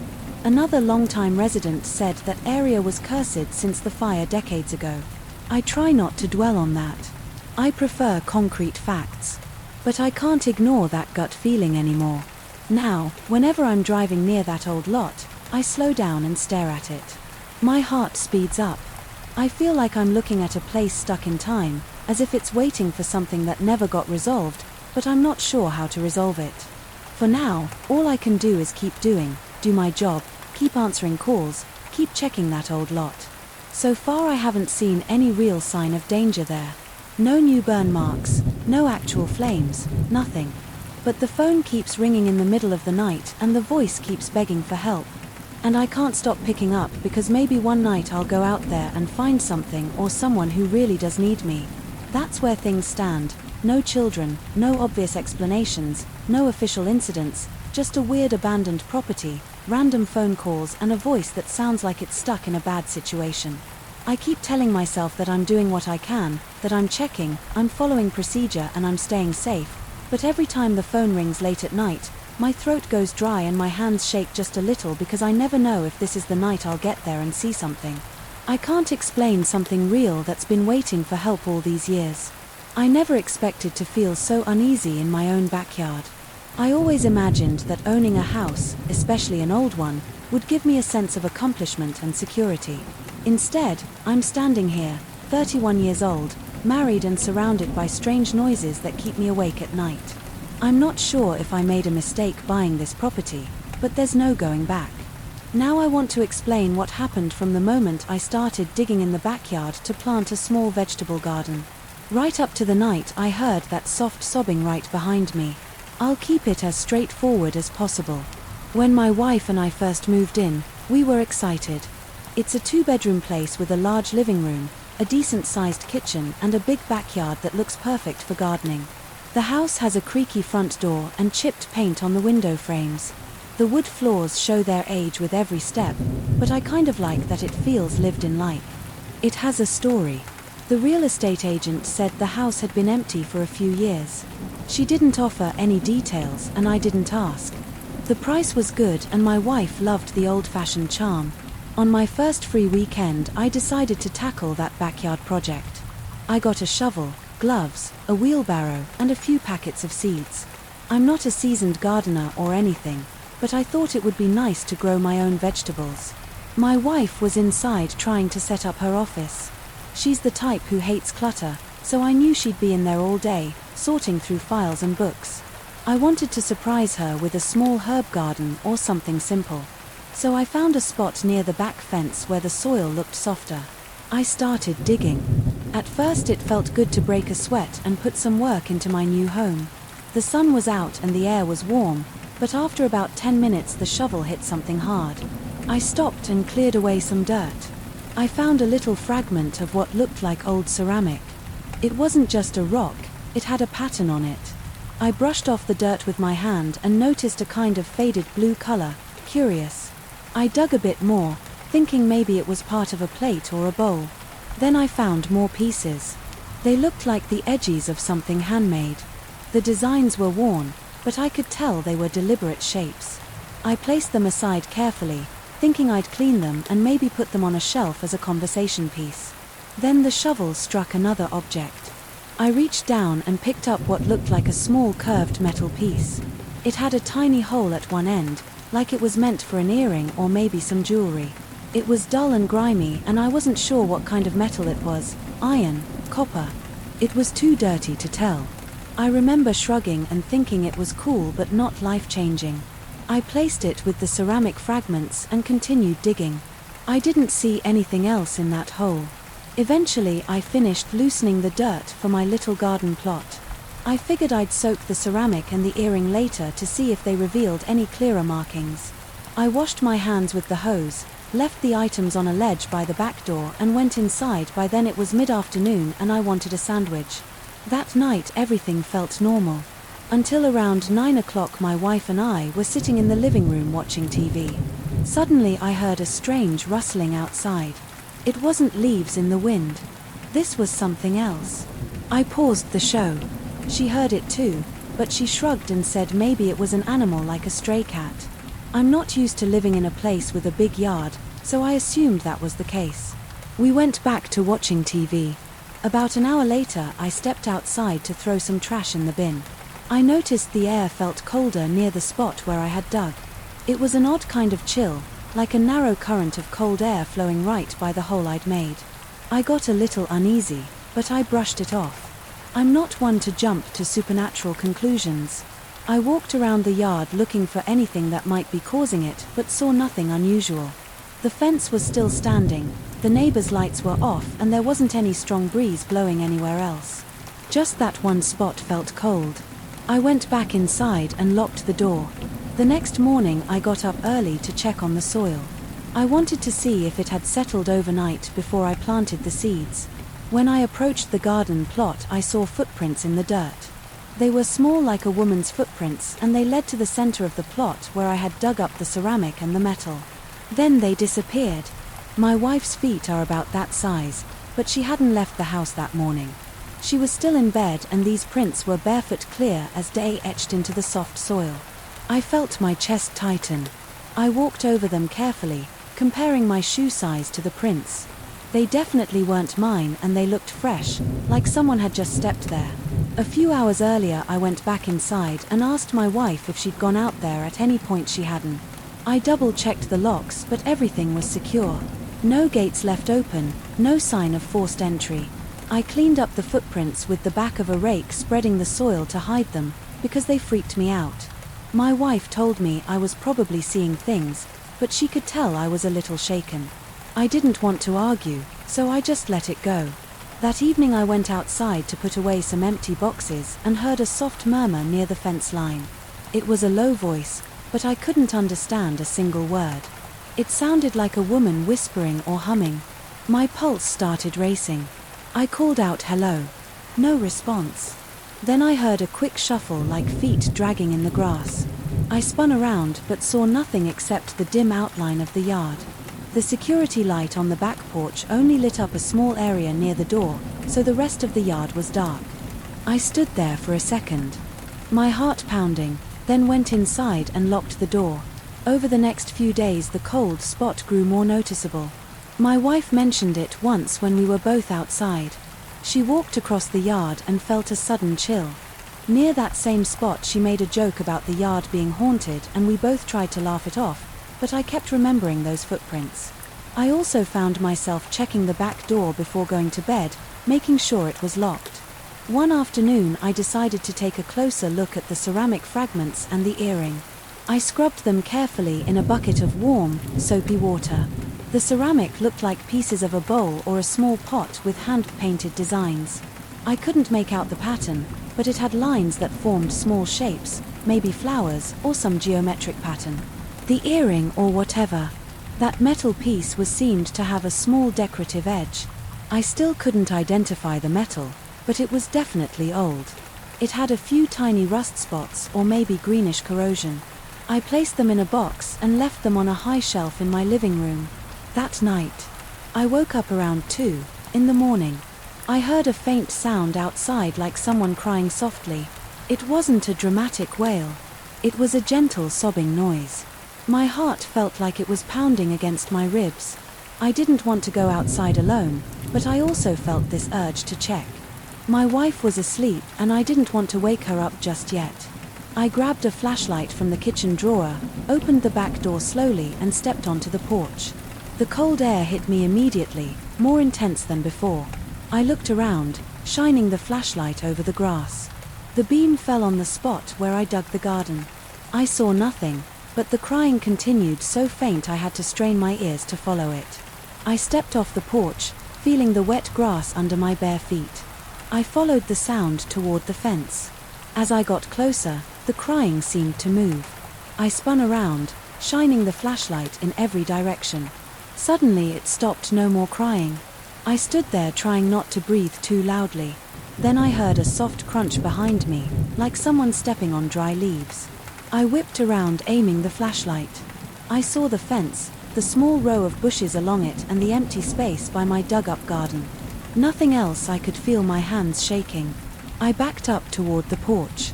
My mind was racing, thinking about intruders or squatters, but there was nobody there.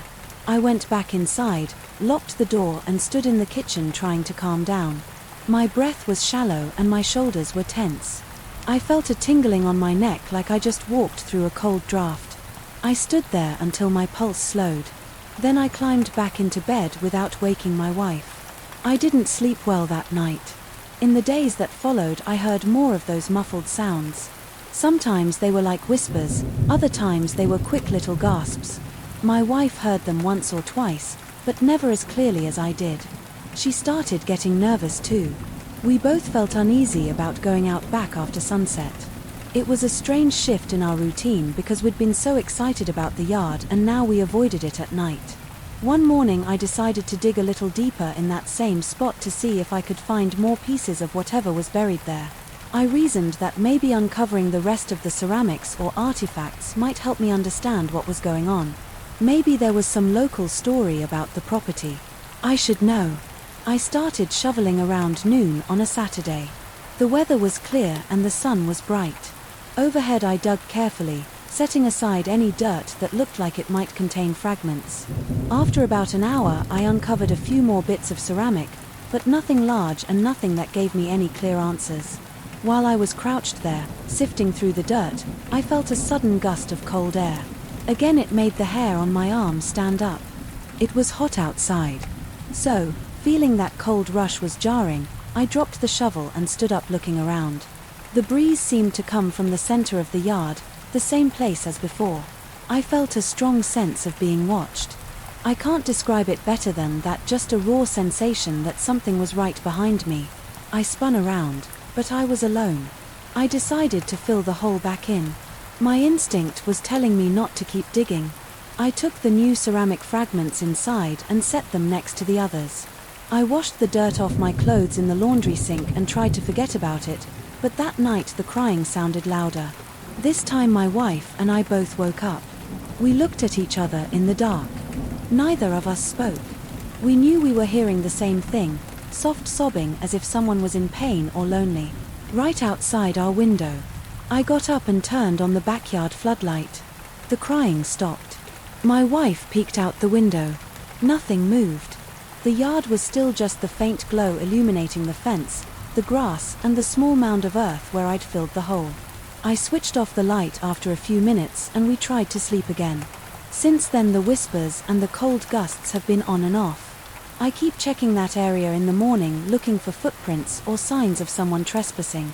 I haven't found any more footprints, but I still feel that presence. Some nights it's just a small shift in the wind. Other nights it's like a faint voice calling from the back corner of the yard where the fence meets the tall bushes. I can't understand the words. If there are any words at all, it's more like a moan or a sigh. I've had a few neighbors stop by to introduce themselves. None of them mentioned anything unusual about the property. I haven't brought it up because I don't want them to think I'm nuts. My wife has joked about selling and moving somewhere else, but I don't think she's serious. We spent a lot of our savings on this place and it still has a lot of potential. I try to focus on the parts of the house that feel warm and welcoming, our living room, the kitchen where we share breakfast, the small deck where we sometimes sit and have coffee in the morning. Still there's this nagging thought in the back of my mind, what if there's something buried out there? That's better left alone. What if the old ceramic pieces in that metal earring were part of someone's past? That won't let go. The real estate agent said the house was empty for a long time. Maybe the previous owner knew something we don't. Part of me wants to keep digging to find an explanation. Another part of me wants to forget I ever saw those fragments and just leave the ground undisturbed. Right now I'm stuck in limbo. I haven't planted anything yet because I don't feel comfortable out there. My wife asked if we should hire someone to check for old septic tanks or bury junk. I told her maybe, but I know that won't help. If this is something more than just trash in the ground, every day I wake up hoping I'll feel normal again. Instead I hear a whisper when I take out the trash or a sob that fades the moment I step outside, or I feel that icy gust swirl around my legs before disappearing. I wish I had answers, but all I have is a growing sense of dread. I see those small footprints in my mind, the cold wind that never blows anywhere else, and that low murmuring that sounds too human to be an animal. I want to believe it's all in my head, but every time I go near that spot my skin prickles and my heart rate spikes. That's not my imagination. My wife and I agreed that we'll give it some time before making any decisions. I put the ceramic fragments and the metal earring in a drawer in our bedroom. If things get worse, I might consider calling some expert, maybe a historian, who knows the area. For now I'm just trying to live with it. I lock the back door every night, close the curtains and do my best to ignore the faint sounds that slip through the walls after midnight, but I can't shake the feeling that something's waiting for me to return to that hole, to keep digging until I find whatever else is hidden there. Part of me fears that if I do, I'll regret it. For now I'm just a man trying to keep my life normal in a place that doesn't feel entirely like my own anymore. I don't know where this ends, but I know that every night I listen for that faint sobbing, and every night it gets a little harder to protect Prend. It's not really there. I moved into this cramped apartment about 3 weeks ago, and I thought the biggest annoyance would be the single tiny bathroom. I was wrong. From my first night here something felt off. I shrugged it off as typical new place jitters, but within days I started noticing that strange flare of light in the bathroom mirror. It happened whenever I was in there late at night, usually between midnight and 1 in the morning. At first I convinced myself it was a trick of my tired eyes. Now I'm not so sure. My bathroom is small. There's just enough space for the toilet, a narrow sink and a stand-up shower. The walls are white and there's a simple overhead bulb that I switch on and off. The mirror is mounted right above the sink. The entire setup feels claustrophobic, especially when I close the door. There's a small fan vent, but it doesn't do much. The first night I noticed the reflection. I was brushing my teeth and saw a bright flash behind me. It was quick, like someone had flipped a flashlight on and off. I spun around, but there's no window, no extra lamp, nothing that could produce that beam. The hallway light was off. The only source of illumination was the bulb in the ceiling. I shook my head, finished brushing, and turned in. I told myself it was a reflection from my phone or something else. I checked my phone's screen, but it was dark the next day. I forgot about it. The second time I noticed it, it was about 12:30 at night. I'd come home late from work. I was sweaty and wanted a quick shower. I turned on the overhead light, hopped in the shower and tried to relax under the water. The curtain is transparent so I can still see the mirror from inside. While washing soap off my hair, I saw that flat again. It was in the mirror.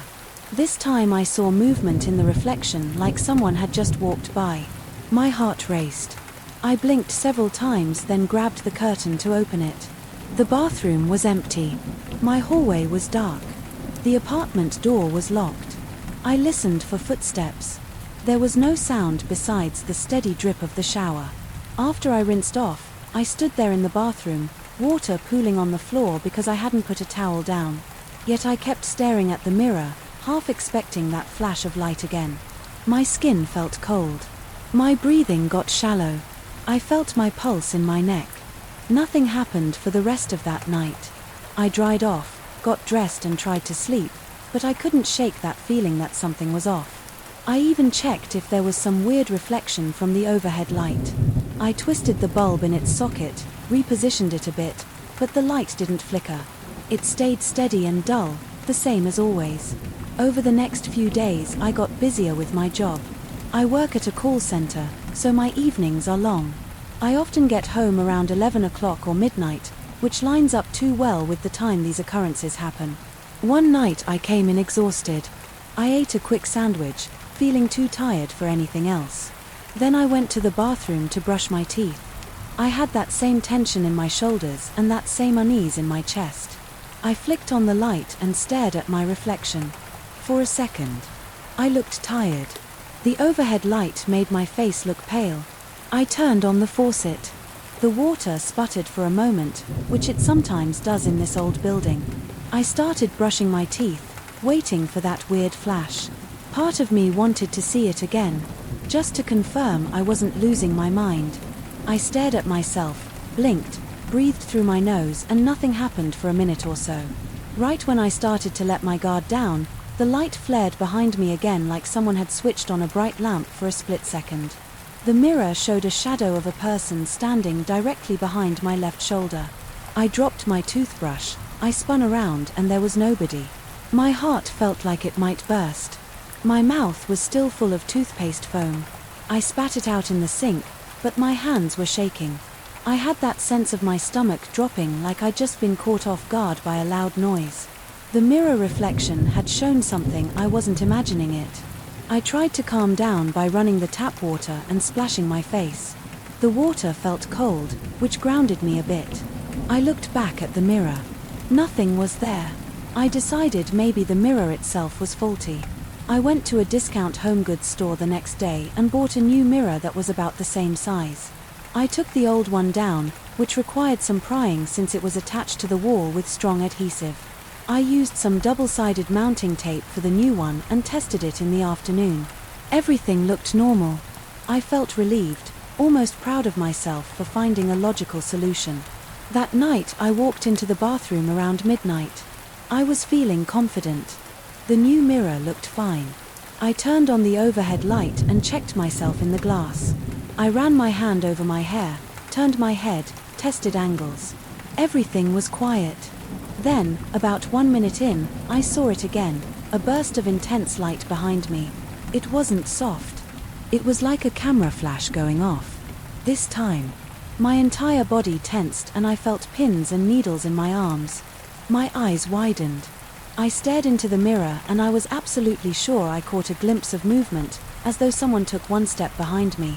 No one was there. When I turned around, I opened the bathroom door and looked into my living area. My kitchenette is basically one open space with a small kitchenette and a bed plus the bathroom. There's nowhere to hide. I walked around checking corners, checking under the bed. Nobody was there. I sat on my couch catching my breath. I felt sweat on my forehead. I wiped it with the back of my hand. My hands were shaking again. I didn't sleep well at night. These incidents kept happening always between midnight and 1.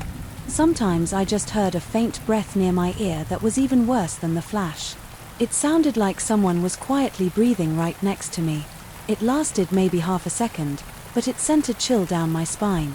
It happened on at least 5 different nights, always around the time I brushed my teeth or used the toilet before bed. I tried ignoring the mirror altogether, but I still heard that breath behind me. I'm not someone who scares easily, but this was getting to me. At one point I tried to convince myself it was old pipes or the vent fan making a weird noise. The building is old. Sometimes old buildings have random creaks and airflows, but that faint breath sounded too human. It was soft and quick, like a short exhale. I tried asking my neighbor if they had any odd experiences. The guy said no and looked at me like I was nuts. He went back into his place before I could ask anything else. My landlord just told me to check the bulb and the ventilation system, which I had already done. I emailed him about the mirror issue and he said he had no reports from previous tenants about anything like that. He wasn't helpful at all. One night I got fed up and decided to record a video on my phone. While in the bathroom I set the phone on top of the sink, leaning it against the medicine cabinet. I turned off all the lights outside the bathroom, so the only light source was the overhead bulb. It was around 12:15 when I started recording. I stood there brushing my teeth, letting the phone film the mirror in me. At first nothing happened. I could hear the hum of the overhead fan. My breath was a little shaky. My stomach felt tense. After about a minute I caught the flash out of the corner of my eye. It was bright and quick. I jumped, but I forced myself not to look away from the mirror. My pulse hammered in my chest. I didn't see a clear figure this time, just that sudden light behind me. I finished brushing, rinsed my mouth and turned off the camera. When I watched the footage, I saw the bathroom with me brushing my teeth. Then, at around 55 seconds in the bathroom just lit up for a second on camera. The flash was milder than what I saw in person, but it was definitely there. It looked like a quick glare. I didn't hear the breath in the recording, though, which frustrated me. I replayed the clip multiple times. I tried to see if maybe a car's headlights could have caused it, but my bathroom is internal. There are no windows. The hallway outside has no windows either. There's just a corridor with a single light bulb which was off. I saved the video. I considered showing it to my friend who works in it, but I felt embarrassed.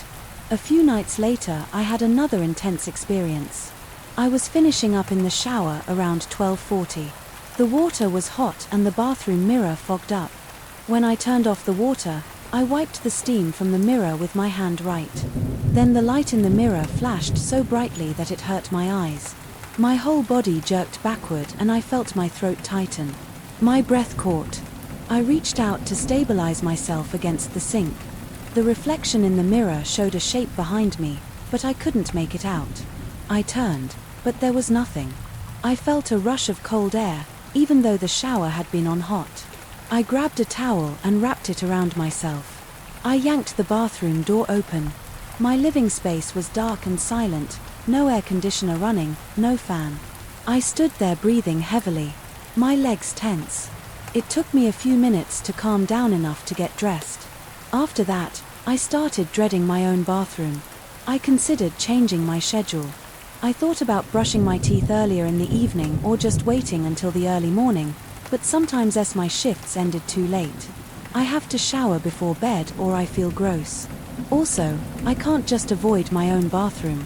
That's not practical, but every time I step inside, my heart rate goes up. I keep glancing at that mirror. I tried placing a small cloth over it once, but I still heard that short breath. I tore the cloth off because it made me more nervous, like I was preparing a stage for something I couldn't see. Last week I tried to invite a friend over. I just wanted some company. He came by around 11 o'clock and we hung out in the main room talking about sports. I told him about the mirror, but he kind of laughed it off. Around midnight I asked him to go to the bathroom and just check if he noticed anything odd. He agreed. I sat on the couch waiting. He was in there for about 2 minutes and came out looking normal. He said, "Dude, I didn't see anything. Your bathroom is just small. I heard the fan." That's all. I felt frustrated. I offered for him to stay later, but he wanted to go home. After he left, I went to check the bathroom. It was about 12:30 at that point. The instant I walked in, I felt the hair on my arms stand up. I heard that short exhale very close. My body stiffened. Then the mirror flashed behind me, forcing me to close my eyes.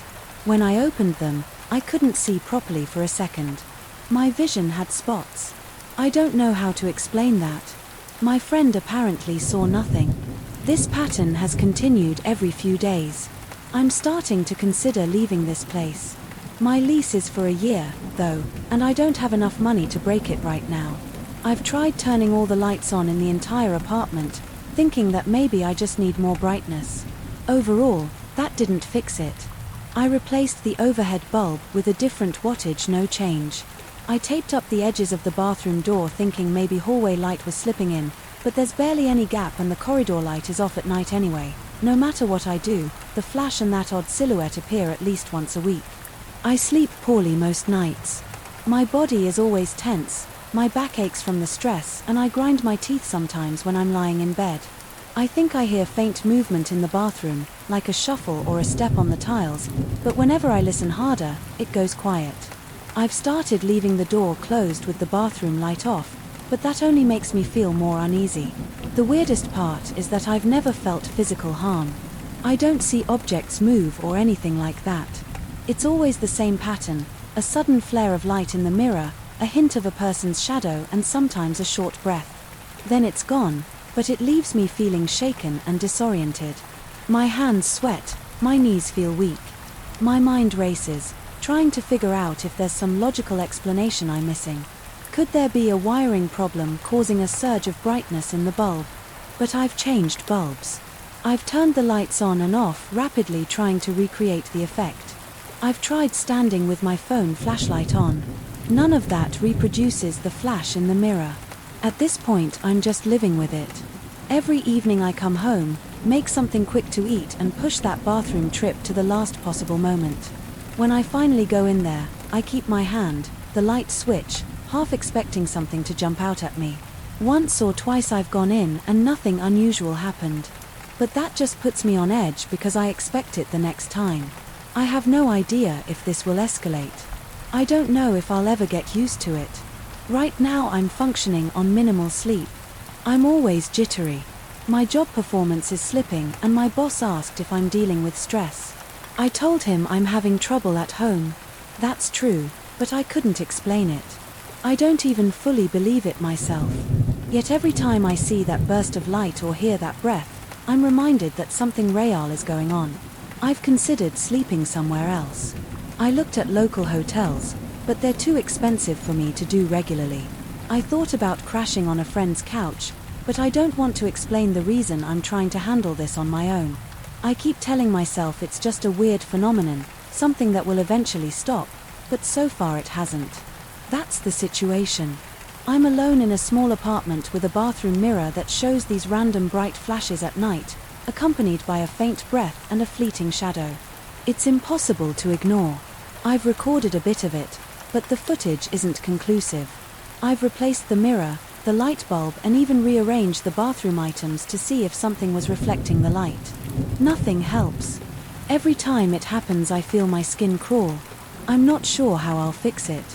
I just know I have to live with it for now, and it's the worst part about coming home late. I never know if I'll be able to get through my nighttime routine without that flash in the mirror or that breath on my neck.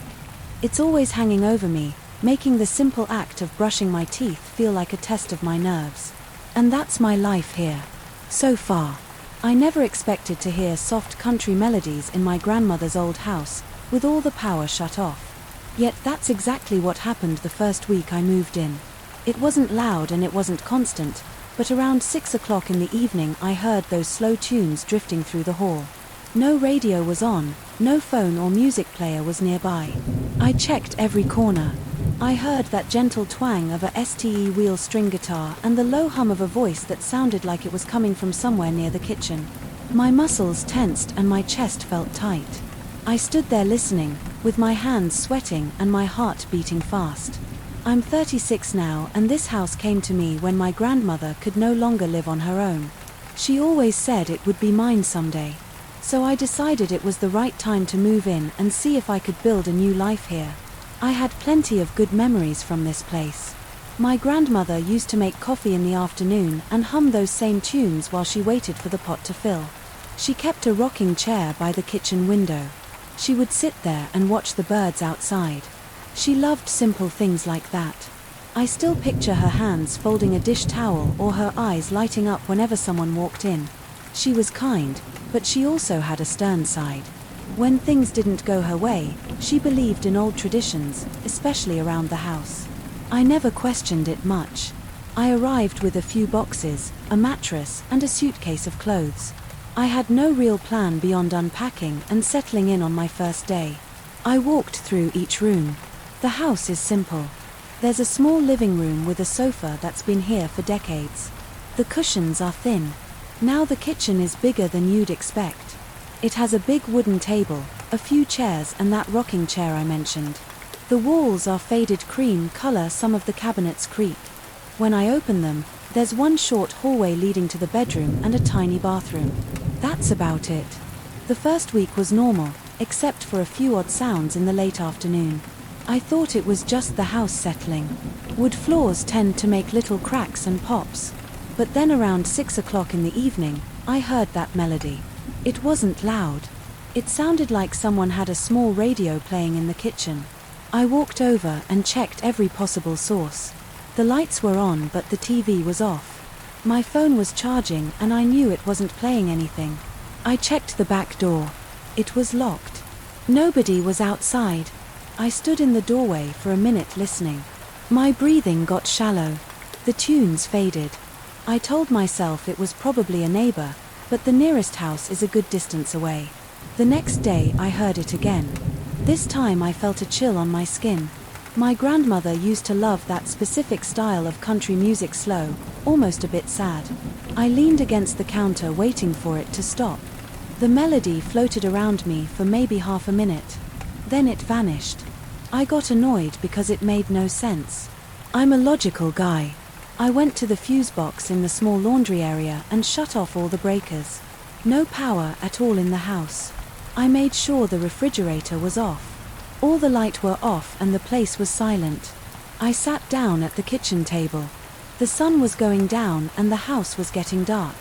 I waited until 6 right on cue. That soft country tune started drifting through the air.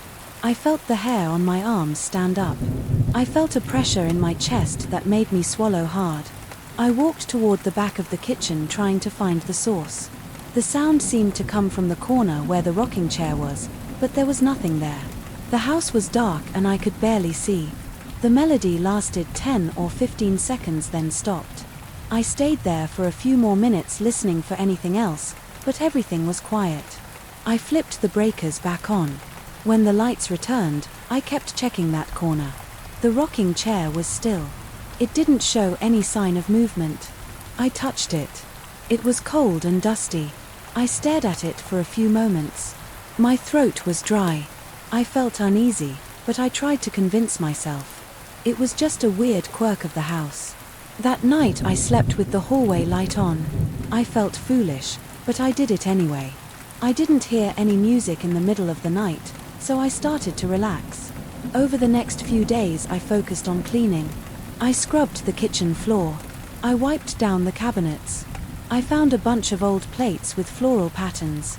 I opened some boxes of old clothes that had a musty smell, probably from being in storage. I found a few old notebooks, some of my grandmother's personal items.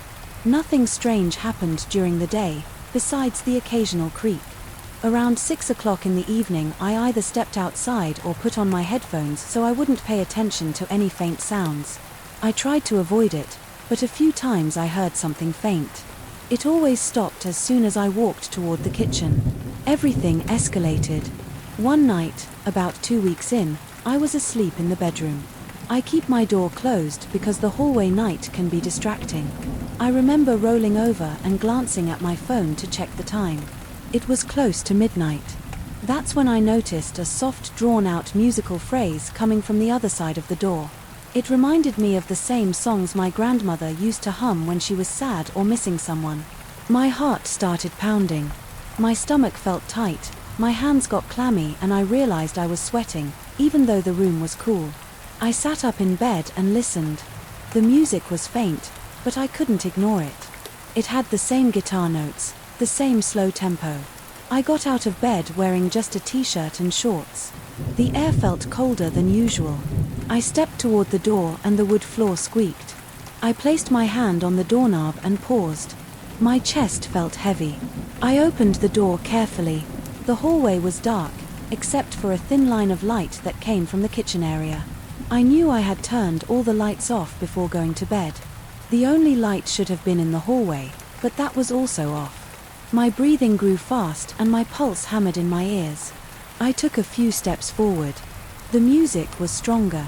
Now, like it was right around the corner, I moved down the hallway. My legs felt stiff. I turned my head toward the kitchen and saw that the door was half open. Light spilled out from inside, making a pale glow. On the floor, I smelled something faint, like coffee or old cooking oil, but I hadn't cooked anything. That evening I tried to swallow the lump in my throat. My mind was racing with questions. My palms were sweating and I couldn't stop my fingers from trembling. I stepped through the threshold. The kitchen light was on. The overhead lamp cast a dull yellow light over everything. The music was coming from near the table. It sounded like a soft voice humming along to a guitar recording, but there was no device in sight. My eyes were drawn to the rocking chair. It was moving back and forth very slowly, like someone had just pushed off with their foot. I stood there, frozen, watching that seat tilt forward and back. The seat was empty.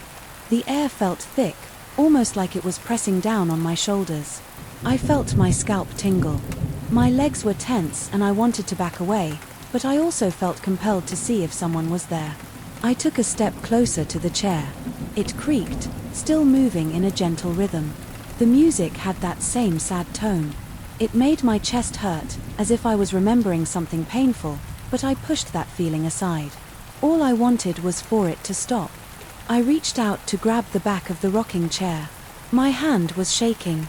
I touched the wood. It was cold, like it had been sitting outside on a chilly night.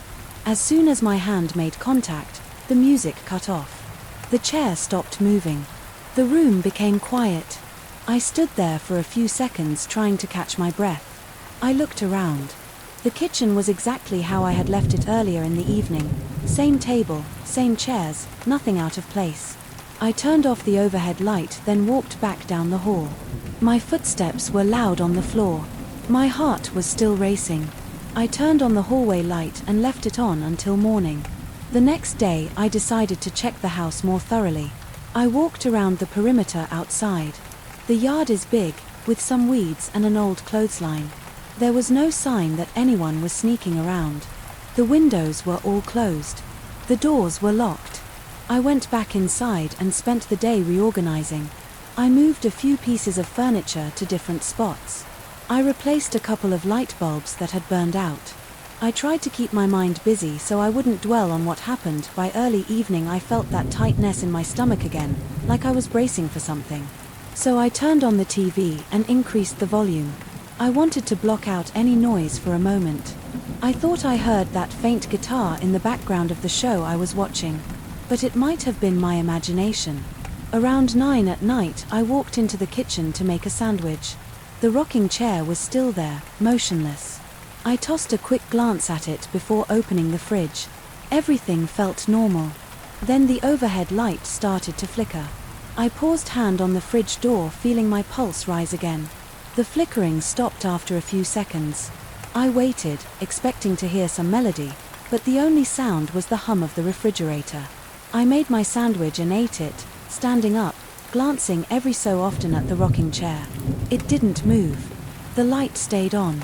It was just an everyday moment in an old kitchen, except I couldn't shake the feeling of being watched. That night I slept with the door open. I didn't want to feel trapped in the bedroom. I kept a small lamp on in the living room. I listened for any music, any hint of a guitar or a voice, but nothing came. It was a quiet night. When I woke up the following morning, I felt a bit more confident. I told myself maybe it was some weird electrical interference or random acoustics in the house.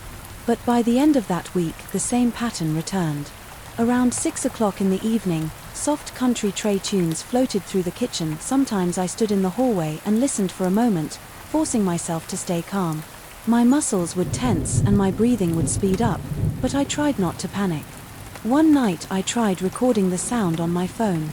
I walked into the kitchen with my camera app open, but as soon as I approached the rocking chair, the music faded out. I replayed the video and there was nothing but static in my own breathing.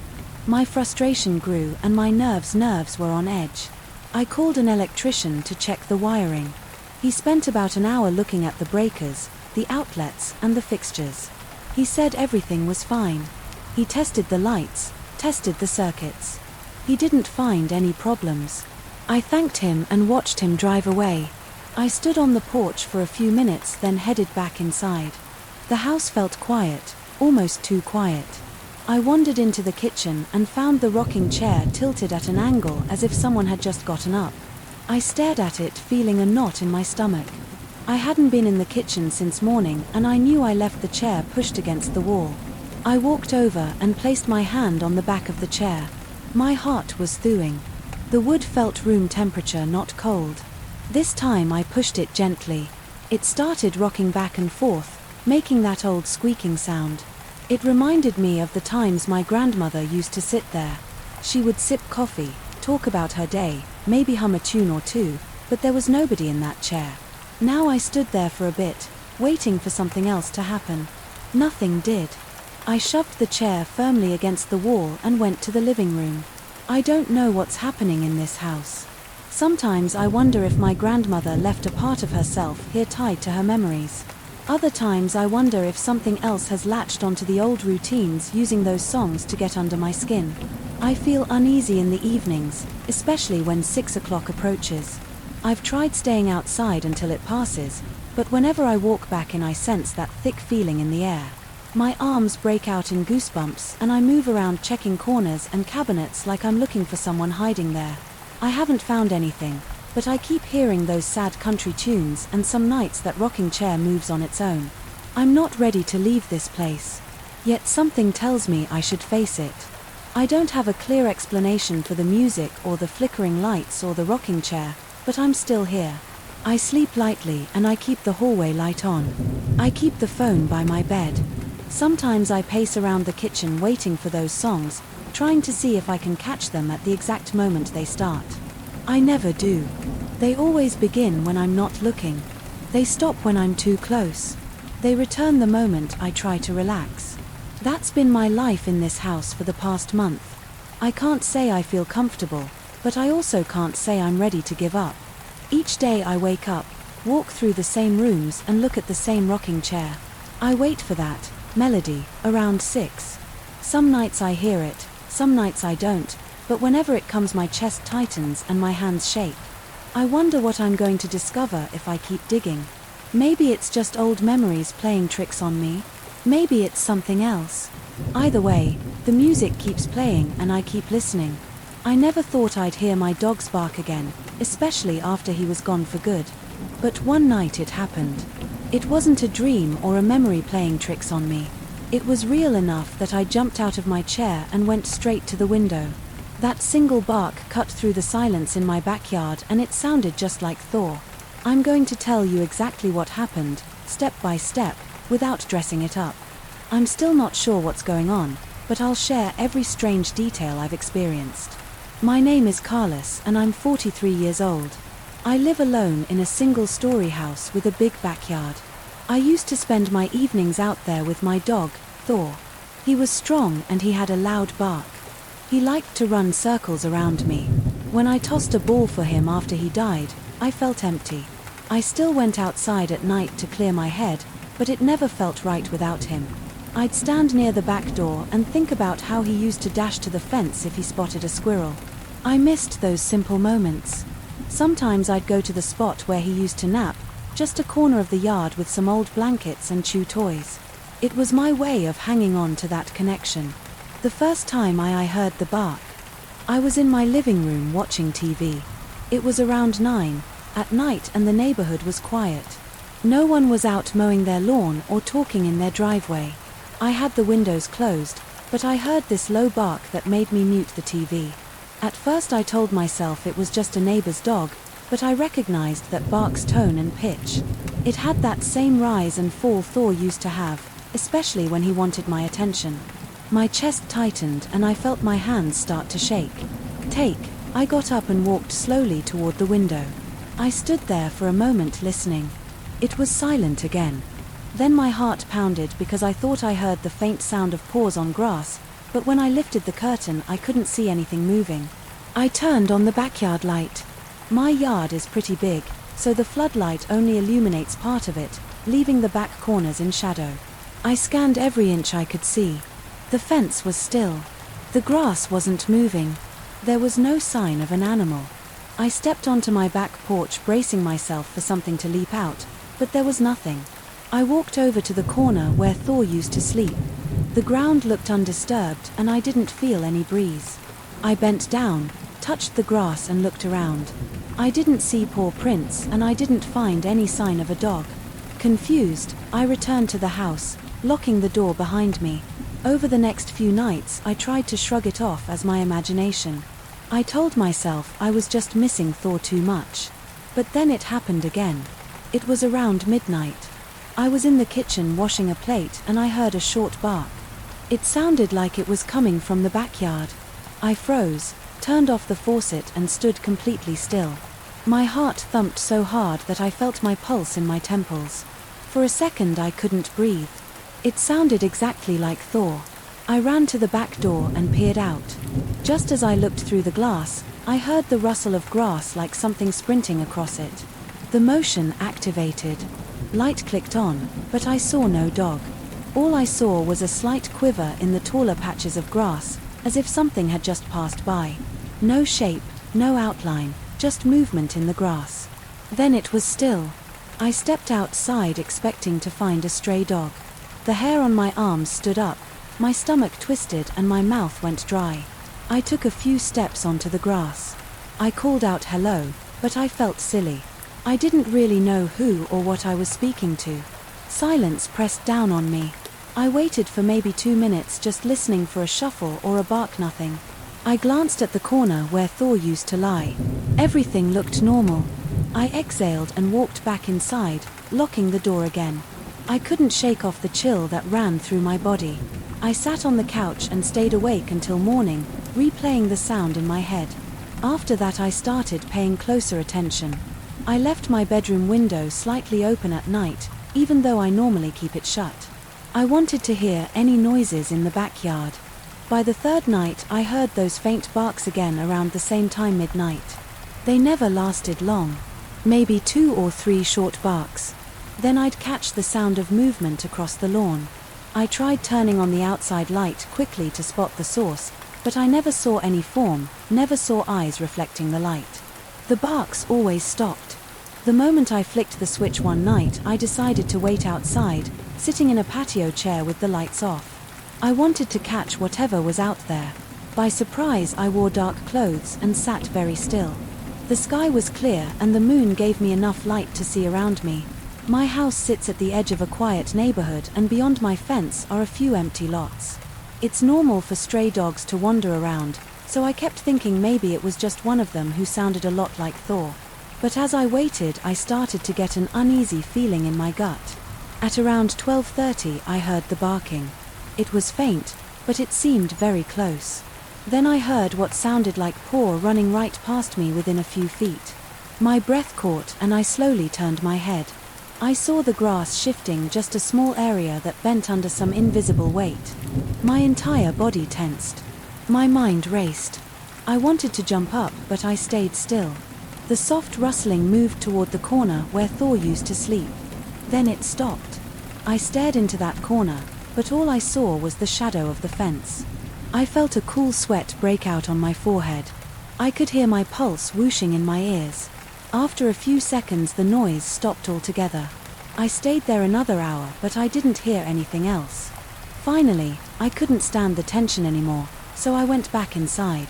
Later that week, something else happened that rattled me. I got up early to water the plants in the backyard. I reached for Thor's old water bowl, the stainless steel one that's still outside near the hose. I always left it there, even after he died, because I didn't have the heart to move it. When I saw it that morning, it was flipped over. That didn't sound like a big deal at first, but I remembered how Thor used to do that to signal. He wanted fresh water. He'd flip his bowl with his paw and then bark at me. I felt my stomach flip when I saw it lying there upside down the evening before. I'd noticed it sitting upright, half filled with rainwater. Now it was completely flipped. I picked it up, turned it right side up and stared at it. I rubbed my hand over the rim, expecting maybe to see a scratch or a clue. Nothing. It looked the same, but I felt a rush of anxiety creep up my neck. There hadn't been any wind strong enough to flip a heavy stainless steel bowl. There hadn't been a storm or a neighbor's cat messing around. I doubted a cat could flip that bowl so cleanly. Anyway, it felt like Thor's old habit all over again. That evening I stayed in my living room with the lights off. I wanted to see if something would happen near that bowl. Around midnight I heard the barking once more. I moved closer to the window. My mouth felt dry and my chest felt tight again. I forced myself to breathe slowly so I wouldn't panic. A moment later the bowl clanged against the patio concrete like something had nudged it. I strained my eyes, but I saw no shape or outline. I flicked on the outside line. The bowl rocked back and forth, then settled.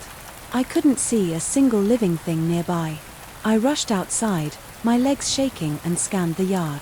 The fence gates were locked from the inside, so no one had come in. There was no dog visible. I knelt next to the bowl, touched it, and it felt warm, as if something had just made contact with it. I listened for more sounds, but I only heard my own breathing. A wave of goosebumps spread across my arms. After that I became nervous about going outside at night. I felt torn between comfort and fear. Part of me liked the idea that Thor was still around in some form, but another part of me felt unsettled by something I couldn't see. I started checking the corners of my backyard every morning. Sometimes I'd find small patches of flattened grass like an animal had lied down there. Once I found a muddy paw print near the hose. It was the size of Thor's paw print. I pressed my hand against my chest. When I saw it, the hair on the back of my neck stood up. I hadn't watered the yard recently and it hadn't rained, so I couldn't figure out where the mud came from. I bent down, touched the print, and it was still damp. I looked around for other prints, but I only found that single mark. A few days passed quietly. Then one night I lay in bed feeling restless. I kept the window slightly open, as usual. Around 1 o'clock in the morning I heard a soft whining sound the kind dogs make when they want attention. It made my skin crawl in a strange way. It sounded so familiar, but also out of place. I got up and walked carefully to the window, keeping the lights off in my room. I peeked outside and saw the motion sensor light turn on in the yard. That whining continued for a few seconds, then turned into a low bark. My heart pounded in my ears. Again I heard the faint sounds of grass in like a dog was running in circles. Then it all went silent. The light clicked off after a minute, leaving me in the dark. I stayed there by the window, every muscle in my body tense. I knew I wouldn't sleep, so I moved to the living room couch and sat there, my knees shaking. I kept thinking about that sound, how it matched exactly the way Thor used to whine when he was thirsty or wanted me to open the door. I tried recording audio from the backyard using my phone, placing it on a patio table. I did this a few times each time. I heard the barking faintly in the distance, but it never came through clear enough to identify. It sounded muffled, like it was coming from some strange echo. One night I left my phone recording. Overnight. In the morning I played it back. I listened to a few hours of normal nighttime sounds, crickets, chirping, wind, rustling leaves, and occasional car driving. By then, at 12:47 a.m., I heard 3 barks. They were short but distinct. Right after that there was a clank like the water ball, flipping over. My breath caught in my throat as I listened. I rewound that part a few times, but I only got those 3 barks and that clank. No growl, no footsteps, no panting. The next night I felt a tight knot of dread in my stomach as bedtime approached. My chest felt heavy and my hands trembled. When I turned off the TV, I could already guess what might happen, and I didn't know how to stop it. I went to the kitchen to get a glass of water and looked out the window. The moon was bright again, and I could see a clear view of the yard. It was still, but I noticed something that made my heart race. The tall grass near the fence was moving slightly as if something was brushing against it. There was no wind and I saw no animal. It just shifted back and forth for a few seconds. Then it was still. I walked to my back door and opened it. Slowly. A wave of cool air brushed past me. My pulse hammered in my ears. I took a step outside. The porch light was off, so I used a flashlight. I aimed it at the fence. Nothing was there. I aimed it at the water bowl. It looked upright and untouched. I heard my own breathing fast and shallow. I kept the flashlight pointed ahead. As I took a few more steps into the yard, the grass felt cool under my bare feet. Suddenly I heard a single bark right behind me, so close that I jumped. My skin erupted in goosebumps and I nearly dropped the flashlight. I spun around, shining the beam everywhere. No shape, no dog, just empty yard. But I could still feel the vibration of that bark in my chest. It was strong, exactly like Thor's. I stood there frozen, trying to steady my breathing. After maybe half a minute, I forced my feet to move. I backed up to the house, never turning my gaze away from the yard. I felt my hands shaking as I reached the door handle. Once I was inside, I locked it and turned on every light in the living room. I sank onto the couch and my heart pounded for a good 5 minutes before it started to slow down. I didn't sleep that night or the next. I kept hearing faint barks in the distance, and each time my stomach tightened. Even now I feel uneasy talking about it, but this is what's been happening. In my backyard I hear a dog that sounds just like Thor, and I see signs of something moving. I find his old water bowl flipped over sometimes, and I can't explain how it happens. I see the grass bent like a large dog has been lying in the corner. My pulse races whenever I step outside at night, wondering if I'll hear those barks up close again. I don't have a need ending for this. I don't know why it's happening or if it'll ever stop. All I can say is that I still sense my dog out there. It's comforting in a way, but it also scares me because I can't see anything. That's everything I know. I haven't told many people, but now you've heard it straight from me. If it happens again, I'm not sure what I'll do, but for now I keep the doors locked at night and I still jump every time I hear a bark. If it's Thor, I hope he's at peace. If it's something else, I hope it leaves me in my yard alone. Until then I'll be on edge every time the sun goes down. I still remember how the stale air hit my face the moment I walked inside. The smell reminded me of old metal cabinets and wet walls, and I felt a tightness in my chest. Before I'd even gone 3 steps I was alone.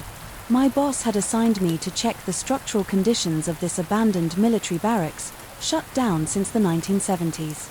The building was huge. The local officials said it might be repurposed for something else, so they needed an updated report. They picked me because our team was small and I had some previous experience with older buildings. I never imagined I'd come across anything strange. I was only there to take measurements, capture photos, and note any damage. I stepped into the front hallway and noticed the peeling paint on the walls. The plaster had cracks running in every direction. Most of the windows were boarded up, so the corridor was dim. My flashlight beam cut through the darkness and I saw dust particles floating around. The floors were concrete with chipped spots. That exposed the old foundation underneath. At first, my main focus was on the building's condition. I needed to see if there were structural weaknesses, mold damage, or any sign of dangerous materials. I moved forward taking photos with a small digital camera. Each flash lit up the hallway for a second. When the flash faded, the place looked darker than before. I tried to keep my breathing steady because the air felt heavy. My steps echoed around me because the halls were silent, except for the faint sound of water dripping somewhere. It could have been a leaky pipe or condensation from the ceiling. I made a note on my clipboard: check plumbing lines, possible leaks. I walked into the first room on the left. The door was half off its hinges. Rust covered the hinges and knobs. Inside there were a few scattered chairs, all metal framed with torn seats. An old metal locker stood against one wall, the door slightly ajar. I shined my light inside the locker and found only cobwebs and some bits of paper on the floor. The air smelled like mold and something faintly metallic. I assumed it was the old pipes in the walls or some leftover cleaning solution used decades ago. I spent a few minutes taking pictures from different angles. Then I turned off my camera and moved to the next room. The hallway seemed to get darker as I advanced, though it was the middle of the afternoon outside. My flashlight was strong, but the shadows felt thicker. I told myself it was just the power of suggestion that old buildings often evoke this kind of unease. Then I heard something. It sounded like a footstep in the corridor behind me. It was just one step, like a heel clicking against the hard floor. I froze and spun around, shining my flashlight. There was no one there. Just the same long hallway stretching back toward the entrance. I thought maybe a small piece of debris had fallen from the ceiling or that my nerves were getting the best of me. I shrugged it off and continued telling myself to focus on the job. The next few rooms were all empty. Some had old bunk frames and others were just bare. I documented broken windows, rotted wooden frames and places where water had leaked through the roof. Then, while I was standing in what looked like an old office, I had a sudden urge to turn around. I don't know why, but my stomach tightened and I felt goosebumps on my arms. I swung the flashlight toward the doorway. I saw a shape at the far end of the hallway. It looked like a man in an old military uniform standing perfectly still. My heart thumped so hard I felt it in my throat. I took a step closer trying to make out the details, but he vanished. It was like he had never been there. I thought my eyes were playing tricks on me. The corridor had that hazy dust in the air and the lighting was bad. Still, I couldn't shake the feeling that I'd seen someone.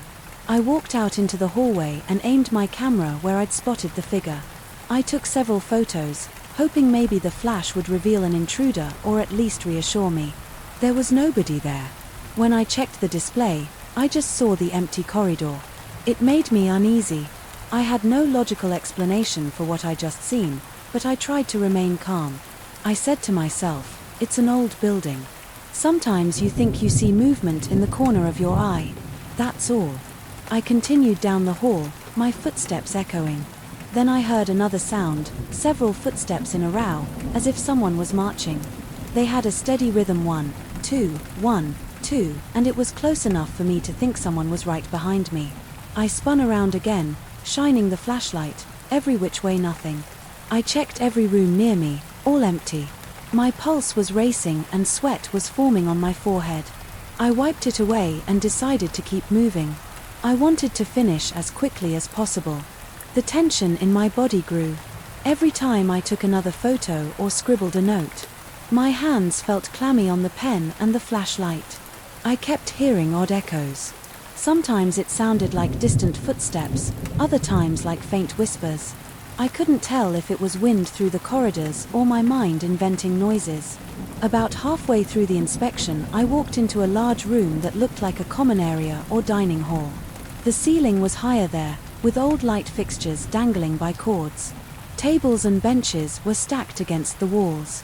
The floor was dusty and my footsteps stirred up small clouds.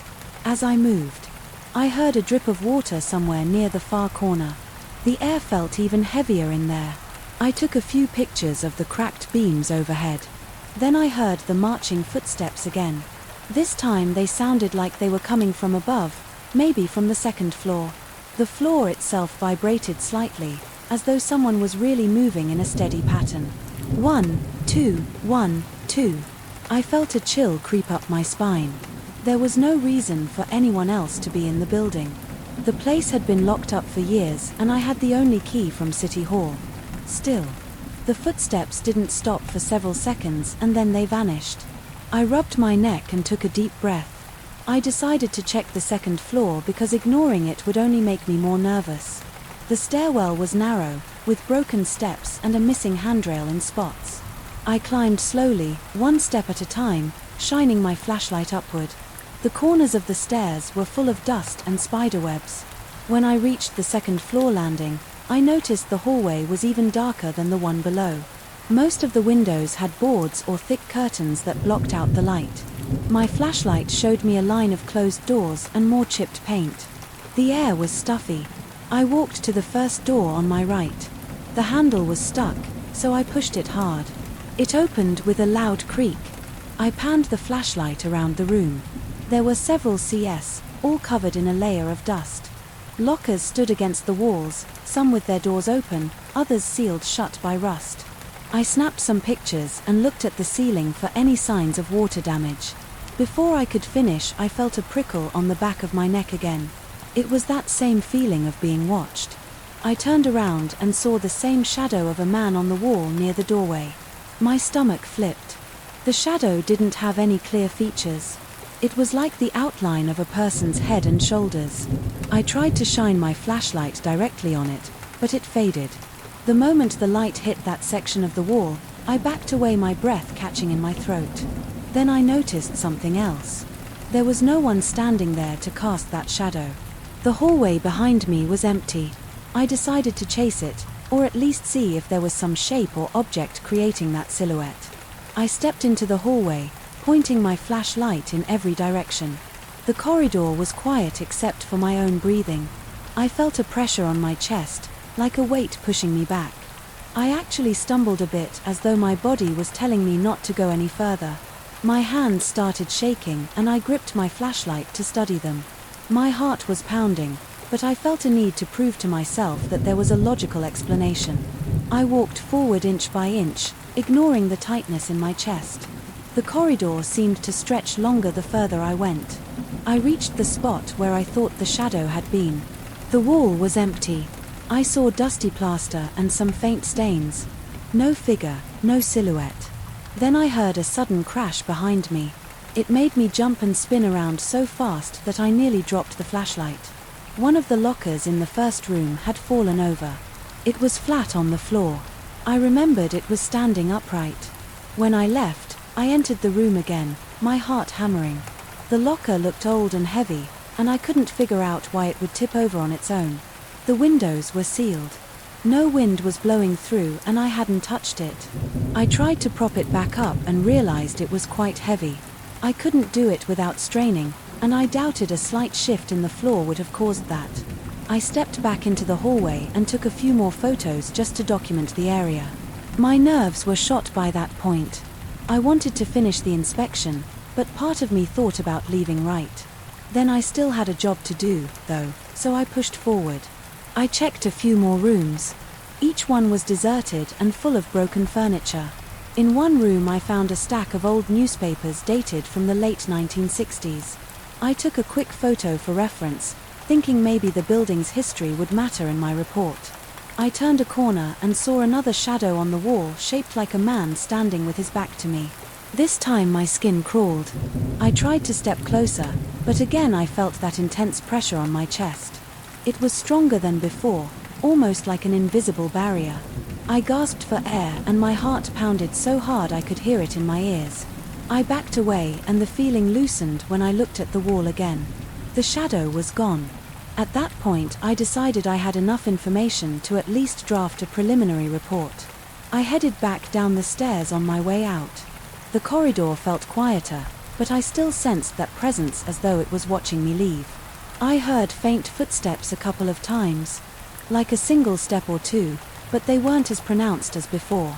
I made a mental note to mention to my boss that the building had some strange acoustics, or at least that's how I'd explain it. I wasn't ready to say anything else about it. When I reached the front door, I realized I had spent hours inside. It felt like only half that time, but my watch told me otherwise. I stepped outside, took a deep breath and noticed the difference immediately. The air felt lighter. The sunlight felt comforting. My clothes were damp from sweat. I walked a few steps into the parking lot and looked back at the building. The windows seemed dark and lifeless. I couldn't see any movement inside, but I had the feeling that something was in there, watching through the shadows. As I drove away, I kept checking my rearview mirror. My hands were still trembling on the steering wheel. I tried to focus on the road, but the images of that shadow in the phantom footsteps stayed with me by the time I got home. I felt drained. I uploaded the photos to my computer to see if I'd captured anything. All I saw were empty rooms and hallways, nothing out of the ordinary except the heavy scents I remembered. Now, as I write my report, I realize I still have more work to do in that building. I need to finalize measurements in some areas, and I have to confirm the condition of the roof on the east wing. That means I'll have to go back. The thought makes my pulse race again. I keep thinking about that uniformed figure I spotted. He looked like an old soldier standing guard at the end of the hall. I know it makes no sense, but part of me believes there's a spirit there and he doesn't want to be disturbed. I don't know if I'll be ready when I walk through those doors again, but I have no choice. It's my job. I just hope that the next time I can finish the inspection quickly and leave without stirring up whatever's patrolling those halls. If I see that shadow again, I'm not sure how I'll react. My chest tightens just thinking about it. But I have to go back. I need this job and the city needs that report. That's the simple truth. Still, I don't think I'll ever forget what I heard or saw in that old barracks. I used to feel relaxed, riding the subway late at night. It was quiet and I liked having space to breathe. After a long day in the office. That changed the moment I noticed a man who always seemed to be there whenever I stepped onto the last train. He wore a dark jacket and a hat that shadowed his face. At first I didn't think much of it, but then I realized he appeared on multiple nights in different cars, but always at the same time and always in the back. I couldn't ignore that. It felt wrong, like I was being watched, even though he kept his head down. Now, every time I enter the subway, my eyes snap to the far corner of the car. I keep expecting to see that figure, that lowered face, those eyes that seemed dull and lifeless. I'm a 31-year-old guy working in downtown. My shifts can run late and sometimes I don't leave until 10 or 11 at night. That puts me on a near-empty train for 20 minutes, sometimes 30, depending on delays. The city isn't always safe after midnight. So I used to appreciate the subdued atmosphere of the last train. But about 3 weeks ago I caught sight of this man in the far seat. He had a heavy black coat, possibly wool, and a hat with a low brim. It was dark, maybe grey or black, and he kept it tilted forward so I could only see part of his face. His skin looked pale and his posture was stiff. The first time I saw him I shrugged it off. Maybe he was just a tired commuter, but then I noticed he was there again 2 nights later. Same spot, same coat, same hat, same rigid posture. He never made eye contact, never looked around, never shifted in his seat, like most people do on a long ride. It gave me a weird feeling, but I told myself I was overreacting. People have routines. Maybe he worked a shift that ended around the same time as mine. A few days later I saw him again. This time the train car had had only 3 people. Me, an older man reading a newspaper, and him. The older man got off after a few stops, leaving just me and the stranger. I tried to focus on my phone, but my eyes kept drifting toward the back of the car. He stayed motionless, hands in his lap, head slightly lowered. I could see a bit more of his face under the overhead lights. His skin looked almost colorless and I couldn't tell if he was breathing. Usually you can see a slight rise and fall in someone's chest or hear them shift in their seat, but he seemed too still. My heart thinned in my chest and my mouth went dry.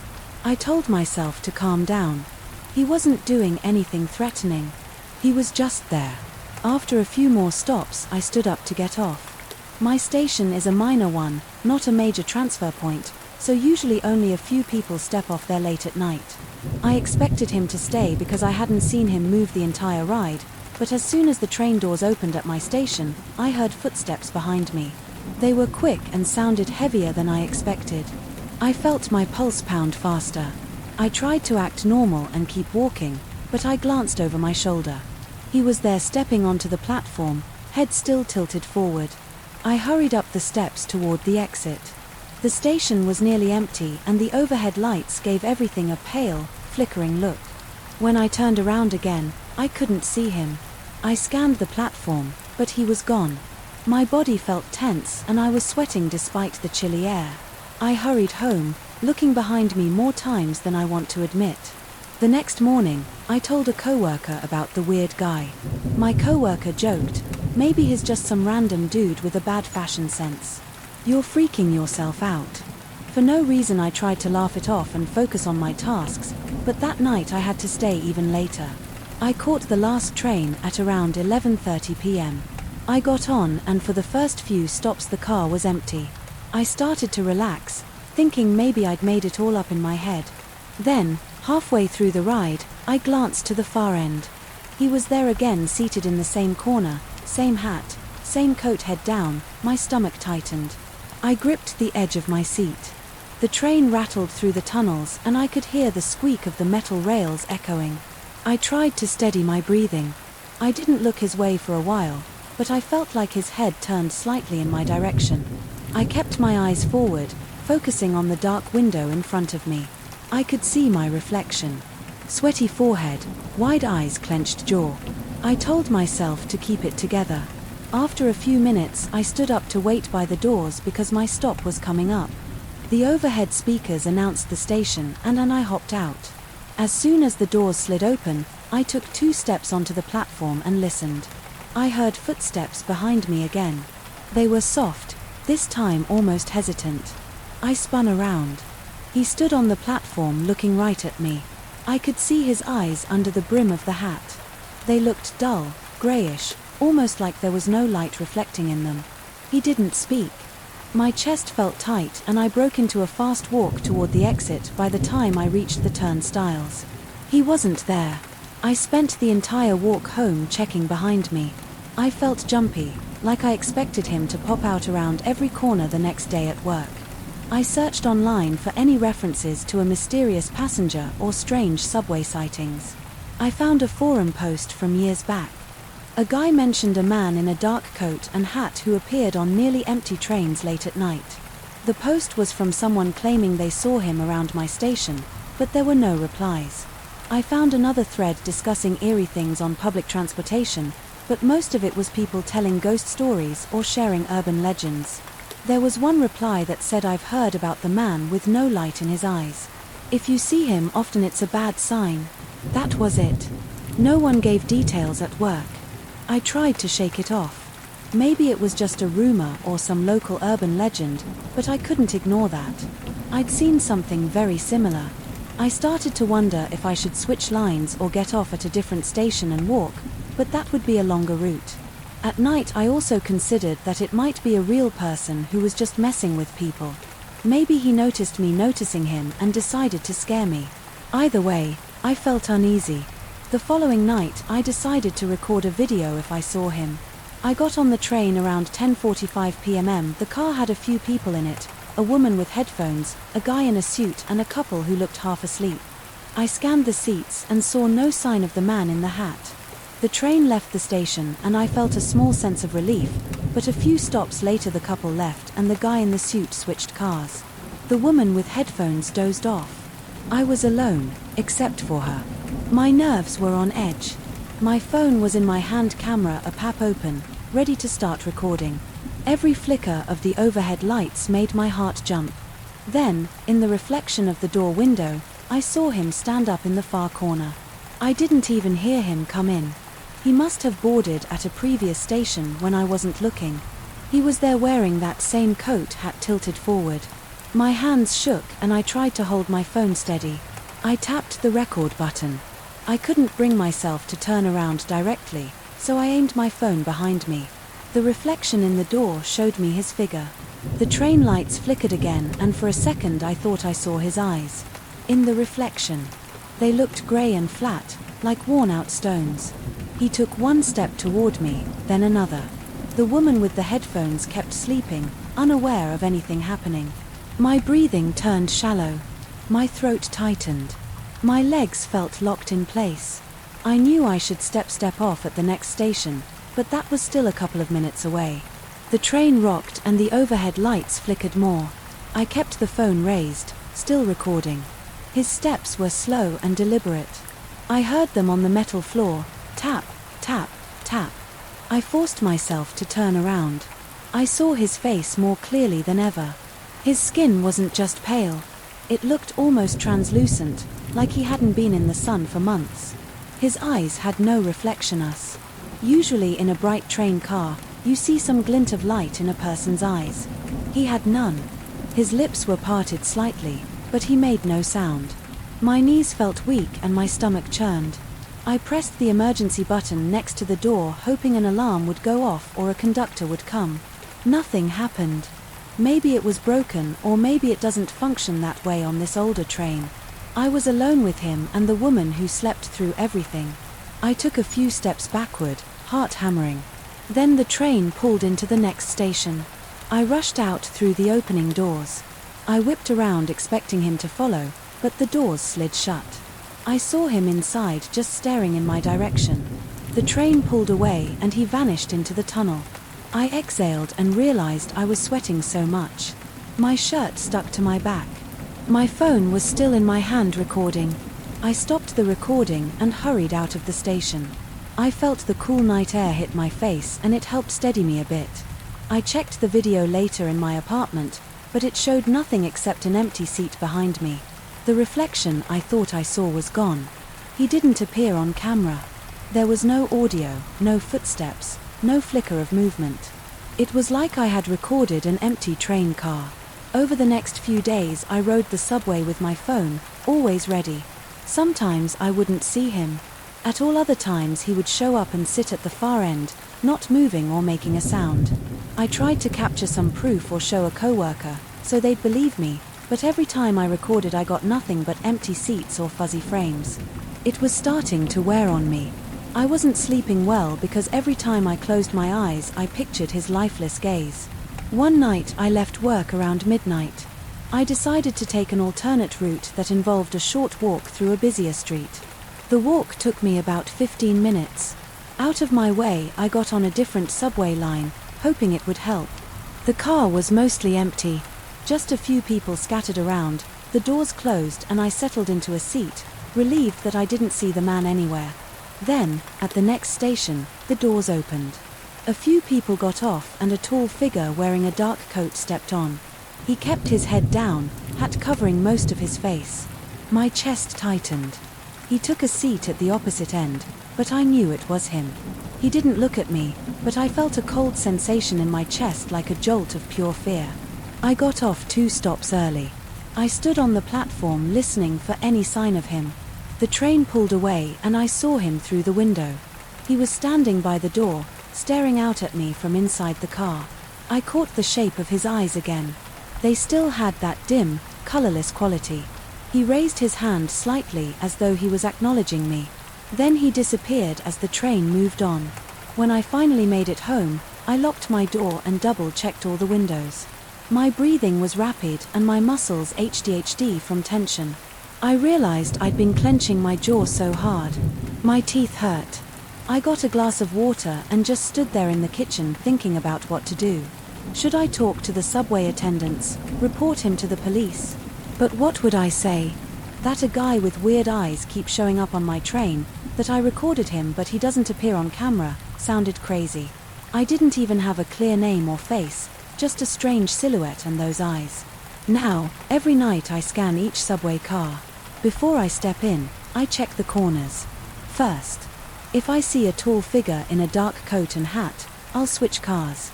If I see him in multiple cars, I might even consider taking a taxi, despite the cost. Sometimes I ride the train home without seeing him. At all other times I spot him at the last second or realize he's been sitting behind me for a few stops. I can't explain how he always manages to get on without me noticing. I can't explain how he disappears so fast when I get off. It's been almost a month of this. I haven't told my friends or family much about it other than vague comments about a strange passenger. They assume it's just a random commuter who looks creepy. But I can't shake this feeling of dread. Every time I enter the station, I feel the hairs on my arms stand on end. When the train doors open and I step inside, I feel like I'm waiting for something to happen, but it never does. He just sits there or follows me off the train and then he's gone. I don't know if he's real in the normal sense. Maybe he's just an ordinary guy with a weird presence, or maybe he's something else that I can't wrap my head around. All I know is that late at night, When I step into a near-empty subway car, I look straight to the back. If I see him, my heart races. If I don't see him, I feel a strange mix of relief and paranoia, because I wonder if he's going to slip in at the next stop. No matter what, I can't relax on those rides anymore. That sense of safety is gone. I still check that old forum thread, sometimes hoping someone else will post about the man, with no reflection in his eyes, no update. So far no one has answered my attempts to bring it up. It's like nobody else is experiencing this, or maybe they just think it's a joke. Meanwhile, I can't escape the tension. Every time I ride, I feel my pulse spike. Every time I get off, I whip my head around listening for those footsteps. The nights are longer. Now my routine has changed. I walk faster, I avoid certain cars, and I don't stay out too late if I can help it. This is my life now, watching the corners of empty train cars, scanning station platforms and trying to keep my mind in check. When I see that pale face with those vacant eyes, I haven't seen him do anything violent or speak a single word. He just exists in my peripheral vision, stepping on and off trains, vanishing at my station and leaving me with chills. I don't know where it ends. I just know that every night, when I head to the subway, my stomach tightens and I force myself to walk inside, half expecting to see him in that corner seat, wearing his dark coat and hat, waiting for me to notice. Once him again, and every time I wonder if tonight will be different, or if I'll just keep living in this uneasy loop with that silent passenger in the shadows. I never expected a quiet afternoon at home to turn into a series of strange moments that still unsettle me. I'm usually focused on my tasks, clicking through documents and answering emails, without paying much attention to the rest of the house. That day everything changed. When I heard a sharp cracking sound somewhere behind my office door, my heart jumped and I instinctively paused to listen. The first thought in my mind was that maybe something fell. I hoped it wasn't my coffee mug or my desk lamp, but I had a feeling it came from farther away, probably out in the hallway. I wasn't prepared for what I was about to see. I'm 36 years old and I work from home in a small office set up in one of the spare rooms. It's a solid, isolated space. I chose that room because it's quiet and I don't get many distractions. That afternoon I was buried in spreadsheets and chat messages. When that sound cut through my concentration, it was like a short snap, not too loud, but loud enough to get my attention. I got up from my desk chair, pushed it back and walked out into the hallway. The hallway light was off, but the sunlight from the living room window kept things bright enough. I saw something on the floor near the side wall. At first I didn't recognize what had fallen. I approached slowly, trying not to step on any broken glass, if there was any. When I got close I realized it was a framed photo of me and my dad. The photo had a glass cover and it was definitely broken. There were small shards scattered around. I saw the largest chunk of glass still stuck in the frame, but it had a long crack running across it. The edge of the frame was split too, like it had taken a pretty hard hit. I checked the wall to see if the nail was loose, because sometimes nails slip and frames fall off, but the nail was still in there solid. I tested it by wiggling it with my fingers. It didn't budge. The hanger on the back of the frame was intact too. I couldn't figure out how this frame ended up on the ground when the nail was still secure. I stayed there for a moment trying to come up with a logical explanation. I thought maybe there was a vibration from outside or the frame was put up incorrectly, but I had hung that photo months ago. It never seemed unstable. I picked up the photo carefully, brushed off some glass and set it aside. As I looked at the picture, I felt a little sting of sadness. My dad passed away a while back, and I keep that photo around as a reminder of the good times we had. Seeing it broken on the floor made my chest feel tight. I decided I'd replace the frame later, so I took the broken one and set it against the hallway wall. Then I went to get a broom dustpan and a small trash bag to clean up the shards. I tried to forget about it and get back to work, but I'll be honest, I couldn't shake the uneasy feeling. There was something off about the way that frame just fell for no reason. For a couple of days everything was normal. I patched up the broken photo frame with some tape so the picture wouldn't slide out. Planning to buy a new frame soon, I got back into my routine of waking up, grabbing coffee and heading into my office for the usual grind. I forgot about the strange incident, or at least I pushed it out of my mind. Then, a few days later, I heard another sharp sound. It was the same kind of quick snap or crack, like something hitting a hard surface. This time I wasn't in a call or buried in work. I heard it right. When I was about to get up to grab lunch, I walked into the hallway again and I saw another frame on the floor. This frame wasn't related to my dad at all. It was just some generic art print I found online, something I liked because it had cool shapes and colors.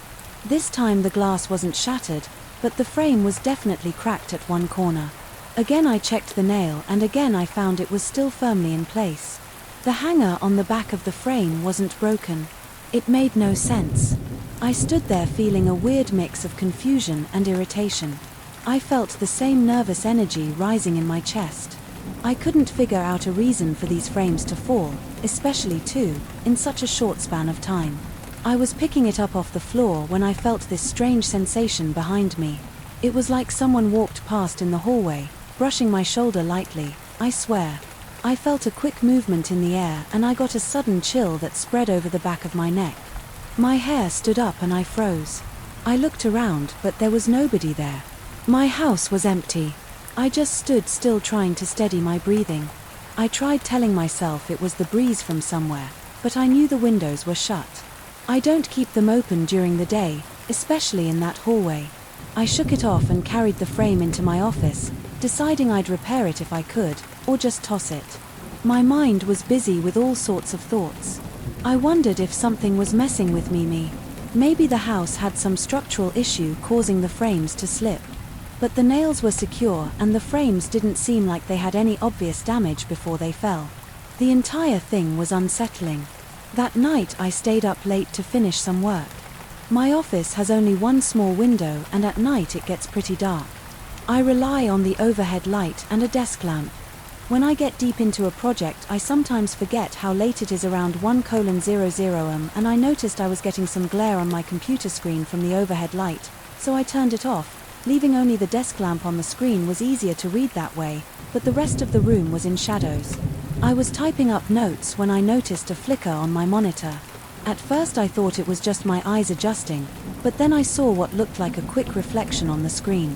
It was like a faint outline of a person standing behind me. My stomach clenched and I spun around, but there was only the empty office. I can't emphasize enough how real it looked in that moment. I didn't see details of a face, but I caught a human-shaped reflection. My pulse started pounding and I felt a light sweat break out along my temples. I tapped the desk lamp to see if maybe the bulb was flickering. It was steady. I looked around the office checking the corners, nothing unusual. So I tried to laugh it off and told myself I was just tired. Maybe I was spooked from the weird frame incidents. I tried to keep working, but every so often I saw the same flicker and each time I felt that uneasy tingle at the back of my neck. Finally, I gave up on working for the night. I saved my files, closed my computer and leaned back in my chair. I sat there in the dark for a second, breathing slowly. I was trying to calm down and remind myself that it's an old house and weird things happen, but I couldn't shake the paranoia. I locked the office door on my way out, even though I've never done that before. I walked around the house flipping on lights, checking each room to make sure no one was there. It felt silly, but I couldn't help it. I felt on edge. I didn't sleep well. That night I dreamed about hearing more frames dropping or footsteps in the hallway. In the morning I woke up groggy, with a stiff neck from tossing and turning. I tried to start my routine as usual, made a strong cup of coffee and checked my emails on my phone. The house felt normal in daylight, so I told myself to forget about the weird stuff. But as soon as I walked into my office, I felt uncomfortable again. The air felt thick. The office doesn't have the best ventilation, so maybe it was just stuffy in there. But it felt different, like I was walking into someone else's space. I spent the day trying to ignore it and focus on my tasks. I had a couple of virtual meetings. I answered some phone calls. Everything seemed normal enough, except I kept glancing over my shoulder. I tried rearranging a few things in the office, thinking maybe a fresh setup would help me feel better. I moved a shelf, reorganized some books and set the broken frames aside. I kept the photo of me and my dad on the desk leaning against the wall, so I wouldn't forget to replace the frame. While I was doing this mini decoration, I heard a faint creak by the door. It wasn't a footstep, more like the wood panel near the door just flexed the way it does when someone steps on it. I paused and looked at the spot. It was a clear day, no chance of the house settling or anything like that. I moved to that part of the floor and pressed down. It didn't make the same sound. My heart rate kicked up again and I got that familiar feeling of being watched. I exhaled and told myself to calm down. I decided to take a break and leave the office. I went into the kitchen and stared out the window for a while, sipping water and trying to convince myself I was just spooked. The rest of that afternoon passed without any more noises. By the time evening rolled around, I was feeling a bit better. The sun was setting and I was sitting in my living room with a movie playing on TV. I started to think maybe it was just my imagination amplifying some small noises. I felt foolish for letting it get under my skin. Around 9:00 p.m. I walked back to the office to shut down my computer. I always do a quick check before bed just to make sure I don't have any urgent emails. As soon as I opened the office door, I noticed the desk lamp was on. I was sure I turned it off earlier. I remembered flipping the switch because I always worry about leaving lights on. I stood there, my hand still on the doorknob, feeling my chest tighten. I scanned the room to see if anything else was off. My desk chair was slightly pulled out like someone had been sitting there. The thick feeling in the air was back. I don't know how to describe it in any fancy terms. It just felt heavy. My skin started tingling again and my breath came in short bursts. I checked the windows to see if someone broke in. They were locked from the inside. Nothing was missing. Nothing else was moved, as far as I could tell, but the desk lamp was on and the chair was shifted. I didn't have a good explanation for it. I walked over to the desk, turned off the lamp and pushed the chair in. Then I realized that my dad's photo, which was leaning against the wall on my desk, had moved to the edge. It was almost at the corner where it could have easily fallen off. I hadn't left it that way. I remembered placing it more toward the center. I picked it up, held it for a second and felt a tightness in my throat. I stood there mentally asking my dad if he was trying to tell me something. I whispered, "Dad, if this is you, I don't understand what you want." My voice sounded shaky. I waited for a few seconds, but I didn't hear anything. I felt silly talking out loud to an empty room, but I had to do something to ease my nerves. I set the photo back in the middle of the desk, turned around and left the room, shutting the door behind me. This time I didn't lock it. I just went to the living room and sat down feeling drained. The next few nights were similar. Every time I stayed up late I saw those flickers on the screen or felt movement behind me. Sometimes I heard the soft creak on the floor. Other nights it was quiet and I'd start to think the weird phase was over. Then I'd notice a faint reflection on my computer screen again and my gut would twist. I still have no concrete proof of what's going on, only these experiences that feel too real to dismiss his coincidence. I can't ignore that. All of this started when the photo of me and my dad fell and shattered. But I don't want to jump to conclusions. For all I know, it could be something else entirely. All I can say for certain is that my office doesn't feel the same. I'm constantly looking over my shoulder, checking if something moved, if a frame is tilting on the wall or if I'll hear that unsettling crack again. Part of me hopes it's my dad trying to reach me, because at least that would feel comforting in some way. But there's this nagging feeling that maybe it's something else. I can't explain it in a neat way. It's just an undercurrent of tension, like I'm sharing the room with a presence that's not quite friendly but not exactly threatening either. It's just there. I've considered the possibility of calling someone to check the walls or the nails, but I know that won't explain why I keep seeing that shape in the monitor reflection, or why the lamp was turned on by itself, or why I felt someone pass behind me when I was in the hallway. I don't have a solid plan for now. Now I'm just living with it. I still work in that office because I have to. Life goes on and I have deadlines to meet and bills to pay. But every time I open that door my stomach tightens and I wonder if I'll find something else out of place. That's where I stand right now. I wish I had a final answer or a big confrontation to share, but I don't. All I have is this unsettling feeling that I'm not alone. When I sit at my desk, I hear the faint creaks, I sense the flicker of movement in the corner of my eye, and I see the reflection of something behind me on my computer screen, whether it's my dad or another presence using those fallen frames to reach me. I can't say. But I'm not dismissing it anymore. I'm paying attention, even though it scares me. If there's a message, I hope it becomes clearer soon. Until then, I'll keep one eye on my work and another on whatever's going on behind me. I never thought I would dread a quiet night at home. The first few days in this furnished house felt ordinary. I was tired from the move, focused on unpacking my clothes and settling into a new job. The living room couch was worn out, but comfortable enough. The kitchen had basic utensils. There was an odd little door in the hallway SE ceiling that led to a small attic. It was easy to ignore. At first I was more worried about getting used to my new bedroom, which had a musty smell that wouldn't go away, even with the windows open all day. On my first night, I tried to relax in front of the TV. My head was spinning from all the changes in my life. I ate a quick dinner of microwave pasta and sat there letting the cheap overhead light buzz above me. Around midnight, I shut off the TV and headed to my room. I was half asleep when I heard something creak above me. It was subtle, like a soft scraping sound. It stopped as soon as I focused on it, so I shrugged and rolled over. The next night I heard it again. This time it sounded like faint footsteps. They were light and spaced out, like someone trying not to be heard. I felt the hair on my arm stand up. I sat up in bed, heart pounding. Then everything went silent. I thought about that attic door in the hallway. It was right outside my bedroom in the ceiling, with a small ring handle to pull it down. I told myself it was probably the house settling or some small animal moving around up there. I managed to fall asleep. After a while, though, my nerves were on edge. By the end of the first week, I couldn't ignore the noises. They always came around midnight. Sometimes a bit later there would be several soft steps, and once I even heard what sounded like a low chuckle. I tried to convince myself it was just the wind or the pipes. Eventually curiosity got the better of me. One Saturday afternoon I decided to check that attic. I found an old folding ladder in the garage. It was a bit too short, so I had to stand on the top rung stretching to open the attic door. I pushed it up, my arms trembling from the awkward angle. I poked my head through the opening.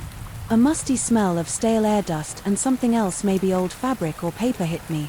Light from the hallway lamp only reached a few feet in, so I turned on the flashlight. On my phone, I saw a cluster of boxes. They were all covered in dust and labeled with vague words like toys or misc. I approached them, feeling my skin crawl. With each step the floor creaked under my weight. I half expected something to jump out from behind a box, but nothing moved. I opened one box. Inside I saw old stuffed animals, bears, a few rabbits and something that looked like a clown doll but with half its face rubbed off. Another box had cracked dolls with porcelain faces, their glass eyes either missing or loose. I felt uneasy, but there was nothing alive or moving. It was just a bunch of neglected junk. I shut the boxes, backed toward the attic door and carefully climbed down. I locked the attic door, pushing it up as tightly as it would go. I told myself I'd sleep better, knowing exactly what was up there. That night I woke up to the same faint footsteps. My stomach twisted into a knot. I looked at my ceiling, imagining something pacing around just a few feet above me. My heart pounded so hard I could hear my pulse in my ears. Eventually the noises stopped and I drifted off. But my mind wouldn't let go of the idea that something was up there. Over the next few weeks I fell into a routine of ignoring the sounds as best as I could. I told myself it was nothing. Sometimes I'd stay up late with the TV on loud to distract myself.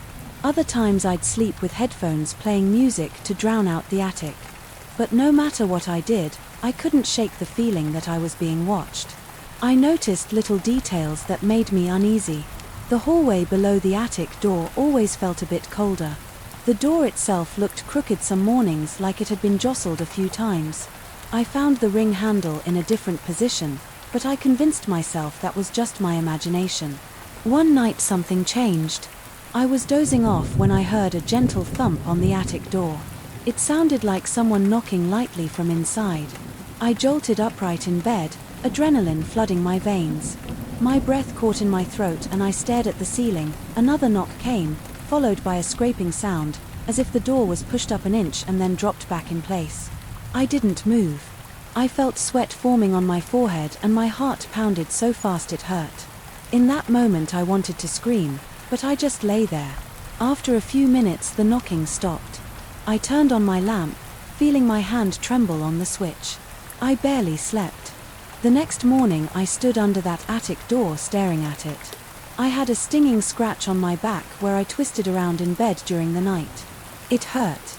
Whenever I moved, I felt this overwhelming dread at the idea of pulling that ladder out again.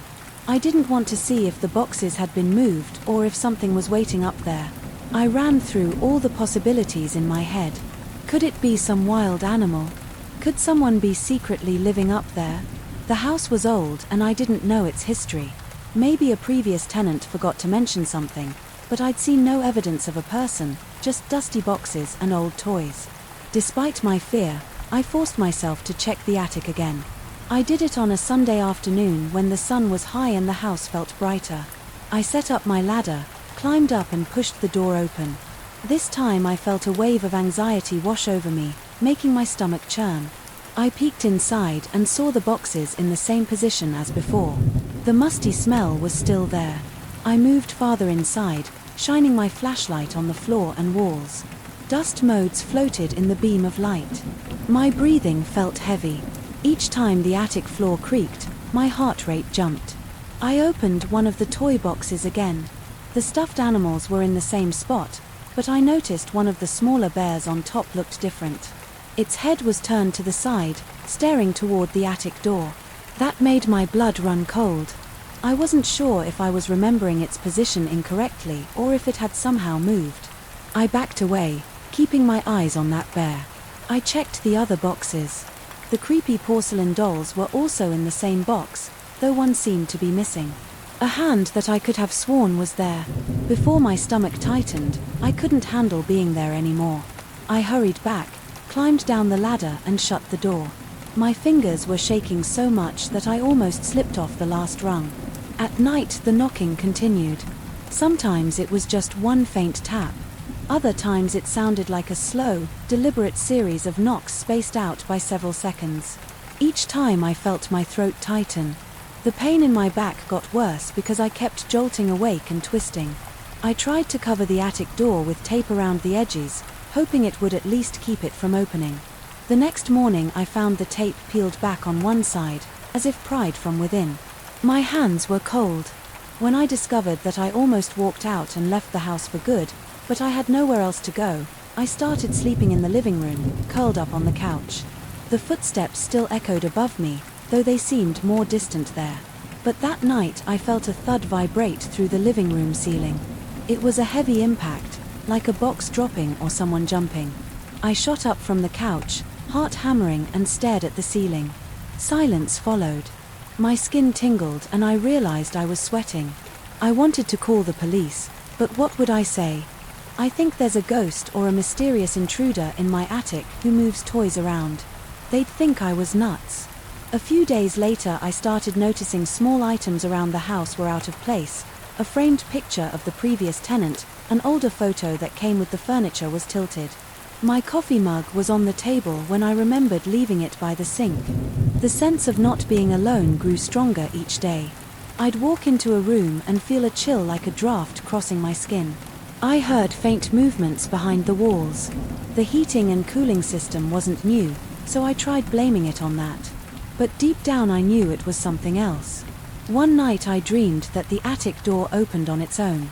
In my dream I could see a shape leaning out looking down at me. I woke up drenched in sweat, my heart racing.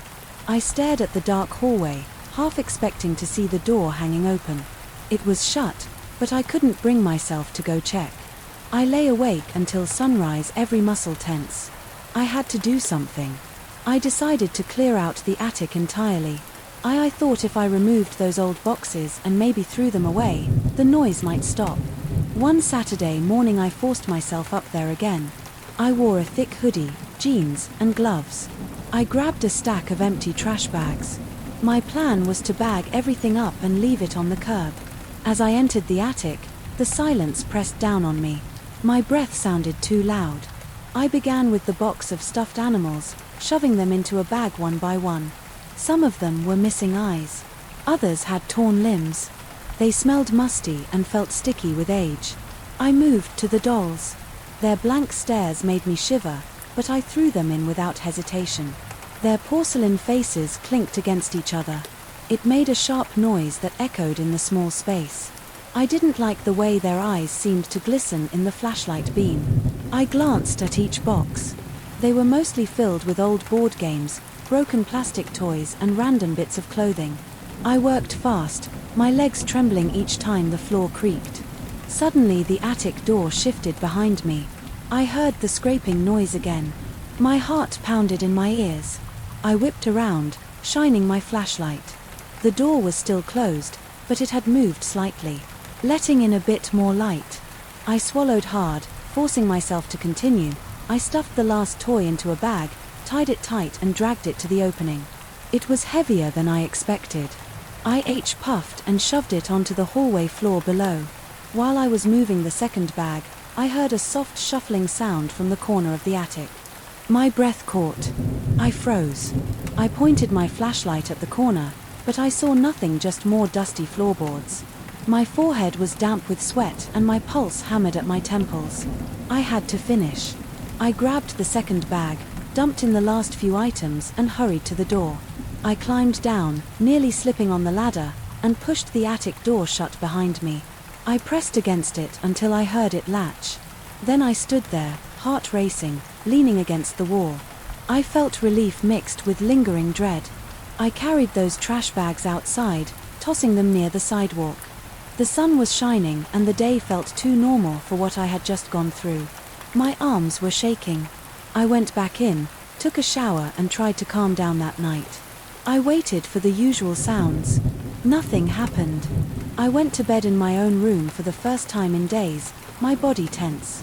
I expected footsteps or knocks, but there was only silence. A week passed without incident. I still felt uneasy in that hallway. I kept looking up at the attic door, worried it might pop open, but it never did. I slept better each night, though I stayed on guard. In the mornings, I checked the tape I'd placed around the edges of the door. It stayed intact. I started thinking that maybe clearing out those creepy old boxes was enough. Maybe whatever was tied to them was gone. I tried not to think too hard about it. I didn't want to dwell on what caused those footsteps or the light knocking. I just wanted to feel safe again. Now I still live here. I haven't heard anything from the attic in a while. Sometimes when I pass by that hallway door, I feel a twinge in my gut. My back still has a thin scar from where I scratched it, a reminder of those tense nights. I don't go up there anymore. The attic is empty and I prefer to keep it that way. I don't want to question whether any of those toys have come back or if there's something else hiding in a corner. The house is quiet now, and that's all I need. If anything knocks on that door again, I'm not sure I'll have the courage to check, but for now I sleep through the night and I try not to look at the ceiling unless I absolutely have to. I never felt real fear until I stepped into that forest last night. I thought I understood what it meant to be alone, but I was wrong. I went there expecting a peaceful walk through an isolated trail. I had done similar hikes many times, always looking for places with no crowds and no distractions. I like the idea of hearing nothing but leaves under my boots. That night, though, I discovered something I didn't expect, and I haven't been the same since I parked my car on a dirt patch near the entrance. There was no sign, just a narrow pathway disappearing between dark trunks. I grabbed my flashlight, took a water bottle, and made sure my backpack was zipped. I started walking around 7 in the evening. The sun had already sunk behind the hills, leaving a thin layer of pale light that slipped away fast. I followed the path, noticing how quiet everything felt. There weren't any chirping insects, no distant animal calls. It was like the place was in hiding. I moved forward, keeping my eyes on the ground, so I wouldn't trip over roots or stones. The ground was uneven, covered in damp leaves and patches of mud. The scent of wet earth hit my nose. My boots squished in a few spots, but I kept going at a slow pace. After a while, I decided to click on my flashlight. The beam didn't cut very far because of the fog that had settled in. It wasn't thick like a wall, but it drifted around the trunks and over the ground in wispy layers. When I pointed my light forward, I saw the swirl of fog shifting like a curtain somewhere ahead. A tree creaked. It sounded like an old door hinge that needed oil. I paused and listened for a moment. I heard a slight rustle like something brushing against branches. I swept the flashlight around. I saw large trunks on both sides. The bark looked damp and rough.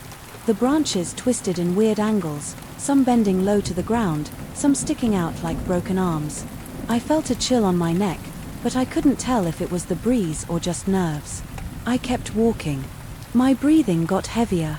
The air felt colder than I expected for that time of year. My jacket wasn't thick, but I zipped it up and stuffed my free hand in my pocket. I tried to ignore the tight feeling in my chest. I looked up at the canopy. The branches were so dense that I barely saw the sky. The fog made it worse. Every time I looked up, I saw shapes that looked like faces or figures, but I shrugged it off as my imagination. After about 30 minutes, I noticed something moving to my left. I flicked my flashlight in that direction. I didn't see anything, but I knew I had seen shape there, standing between two trunks. It was tall, dark, and it ducked out of sight. The second I tried to focus on it, I felt my pulse spike. My hands felt clammy. I listened hard, but there was no sound besides a faint breeze sweeping over leaves. I decided to keep going. I told myself it was probably a deer, or maybe just a trick of the light. My legs trembled a bit, but I forced myself to take calm steps. With each step I felt the ground sucking on my boots. The mud made little popping noises when I lifted my feet, then I smelled something stale, like rotten wood. It got stronger as I went deeper into the forest. It was a nauseating mix of old vegetation and standing water. I covered my nose with my sleeve, but it didn't help much. I reached a section where the trees grew closer together. The trunks formed a sort of corridor. I had to duck under some low branches that almost looked like arms grabbing at me. Whenever I nudged one aside, it sprang back with a soft whoosh. I kept glancing over my shoulder because it felt like someone was behind me. I saw only my own footprints and the shadows from my flashlight. That's when I heard what sounded like my name. It was a soft whisper. It didn't echo, it just slipped through the air and died. I froze, my heart pounded in my ears. I held my breath and listened. At first nothing happened. Then I heard it again, the same low murmur. I spun around fast, shining the flashlight in every direction. I shouted, "Is anyone there?" My voice came out shaky. I waited for an answer. Nothing. The forest absorbed the sound. In a second or two, I realized how small I felt. The trees seemed taller. The path behind me looked narrower. I forced myself to move. I felt uneasy, but I didn't want to panic. I had been in tense situations before during hikes. Sometimes animals or my own tired mind played tricks on me. I told myself that must be the case. I tried to focus on my breathing in out and out. Every few steps though I glanced to the side, I kept thinking. I saw flickers of movement behind the trunks or near the bushes. I'd catch a glimpse of something stepping out of sight. At one point I thought I saw a pale shape on a branch, but it vanished.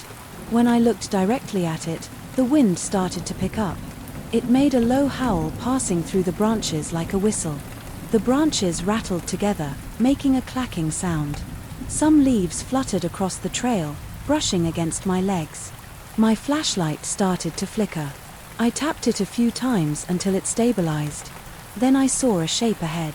It was just a silhouette standing still in the middle of the path. I froze in place. I felt sweat on the back of my neck. My mouth went dry. I wanted to call out, but my voice got stuck. I took one step forward. The silhouette drifted to the side and disappeared into the trees. I heard a soft rustling of leaves and then it was gone. I stayed there trying to decide if I should keep going or turn around. The path behind me seemed even darker. Now, going back felt just as unsettling as going forward. My gut told me to keep moving, so I did. As I passed the spot where I saw that shape, I scanned the trees on both sides. I saw nothing except black trunks and wet underbrush. The fog circled my ankles, thickening around me. My flashlight revealed small droplets of moisture in the air.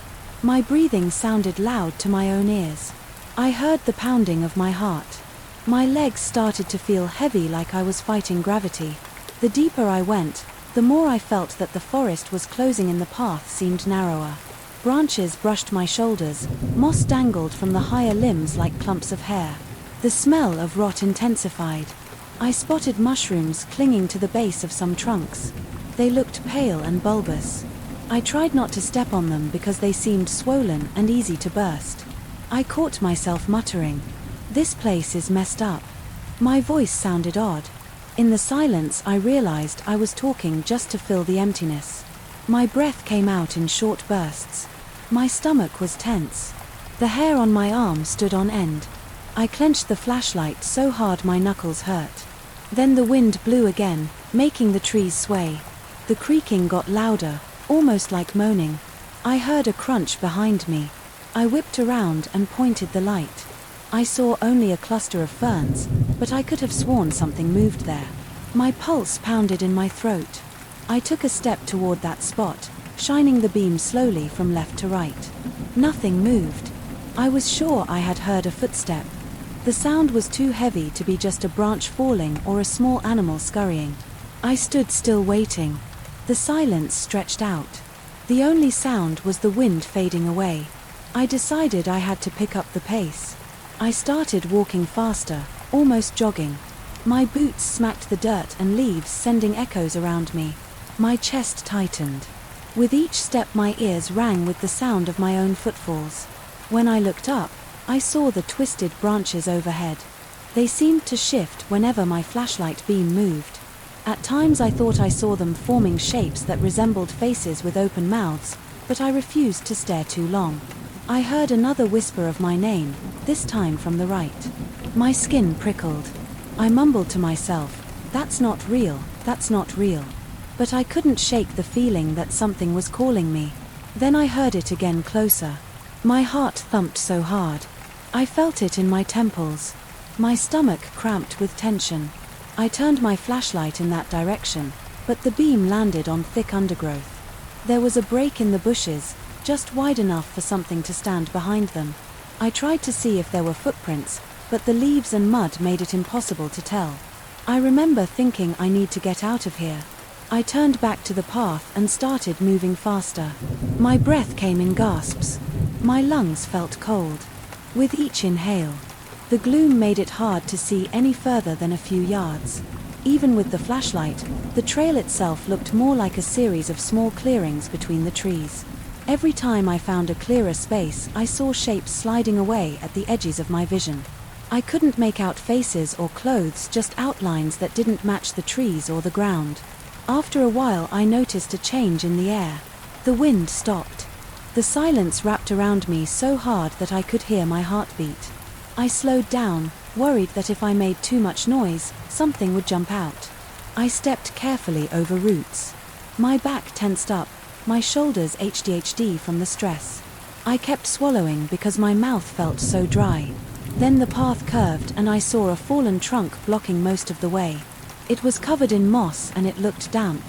I tried to step over it, but my foot slipped on the slick bark and I fell forward. My knee hit the ground and a sharp pain shot up my leg. My flashlight flew out of my hand and rolled a few feet away, flickering. I let out a grunt and scrambled to grab it before it went out completely.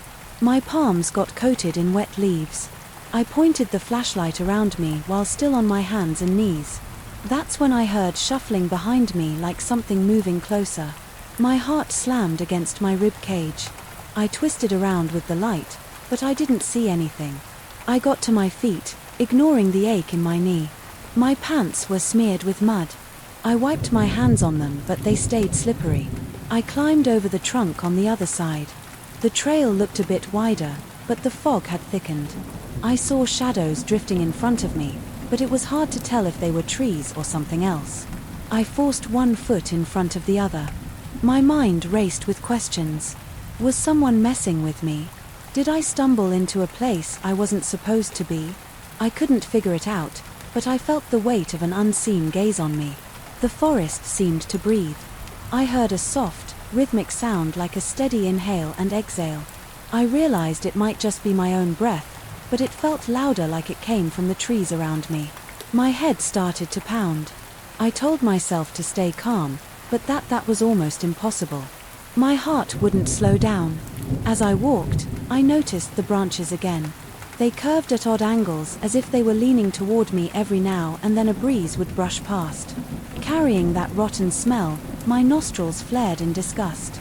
I tried not to gag. My flashlight caught glimpses of bark that looked strangely knotted, like bulging eyes or gnarled mouths. I kept shaking my head trying to clear the weird images. I pressed on searching for any sign of an exit or a landmark. Eventually I saw a faint glow through the trees. I realized it might be moonlight breaking through a thinner part of the canopy. I headed in that direction, hoping it would lead me away from the center of the forest. The ground started to slope downward. My ankles wobbled on the uneven terrain a few times. My foot slid on loose soil and I nearly toppled forward. I gritted my teeth and kept going. As I got closer to that glow, I heard a new sound. It was a scraping noise like nails dragging across wood. I stopped and held my breath, listening for it again. It repeated, slow and deliberate. My stomach clenched. I flashed my light toward the direction of the sound. I couldn't see anything but twisted trunks and tangled branches. I heard the scraping 2 more times. Then it stopped. I debated if I should run or walk carefully. My gut told to move as fast as I could, but I was afraid of stumbling into a root or falling into a hidden ditch. I settled for a brisk walk, almost a jog. My flashlight beam shook with each step, throwing wild shadows around me. I tried not to look at them. Every time I glanced to the sides, I saw movement that made my heart skip a beat.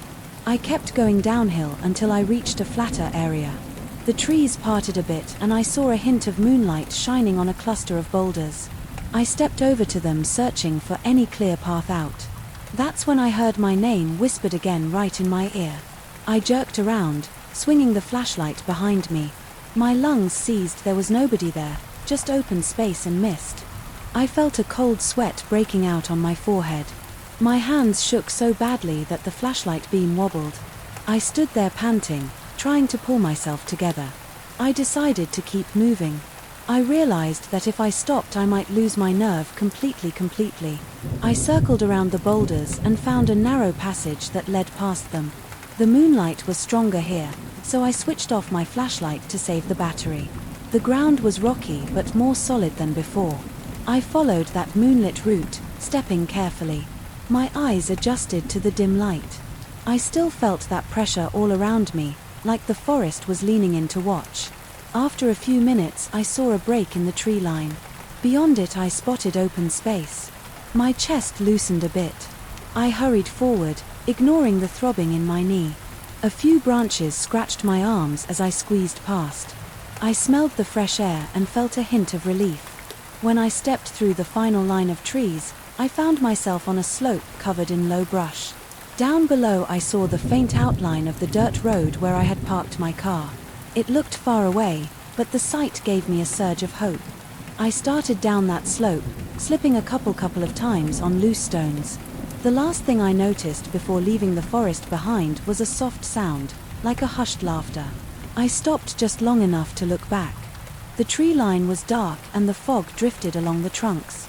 I thought I saw a shape watching me from behind a large oak, but it faded into the shadows. My heart fluttered in my chest. I turned away and focused on getting down to the road. I stumbled a bit, but I stayed upright. I reached the car with shaking legs and fumbled with my keys until I finally got the door open. I got in, slammed the door and locked it. My breathing was ragged. My clothes were soaked in sweat. I glanced at the rear view mirror, half expecting to see someone or something behind me. The headlights cut across the trail entrance. I saw only dense darkness. I started the engine and backed out. My hands gripped the steering wheel with white knuckles. Once I hit the main road, I let out a shaky breath. I'd been holding for what felt like an hour. I still can't explain everything I saw or heard. I felt watched from the moment I stepped onto that trail. The forest seemed alive and aware of me. I never believed in anything like that before, but now I'm not so sure. I keep thinking about those whispers. They sounded too real to dismiss as a breeze. I can't forget the silhouettes that darted behind the trees whenever I turned my flashlight on them, and that final light, laugh, or whatever it was, still rings in my head. I haven't gone back. I don't know if I ever will. That place didn't feel like a normal forest. It felt like something that saw me and followed me. Even now, when I think about it, I get this hollow feeling in my chest. My skin crawls. I find myself staring at the corner of my room, expecting to see a dark shape slip away. I've told a few friends about it and they said maybe I was just tired or imagining things in the fog. I don't buy that. I felt it. I know something was there and it felt wrong, like it wanted to keep me there until it decided what to do with me. All I know is that I'm staying away from isolated trails for a while. The silence I used to love has turned into something else. I can't enjoy that stillness anymore without hearing those whispers in my head. I still wake up at night feeling like the branches are swaying around me again, trying to pull me into their twisted shapes. I look around my bedroom and I tell myself, it's over, but I'm not sure if that forest is done with me. I have this nagging sense that it could call me back someday, and next time I might not be able to walk away so easily. For 4, 4, 4, 4, 4, 4, 4, 4, E, 4, 4, 4, 4.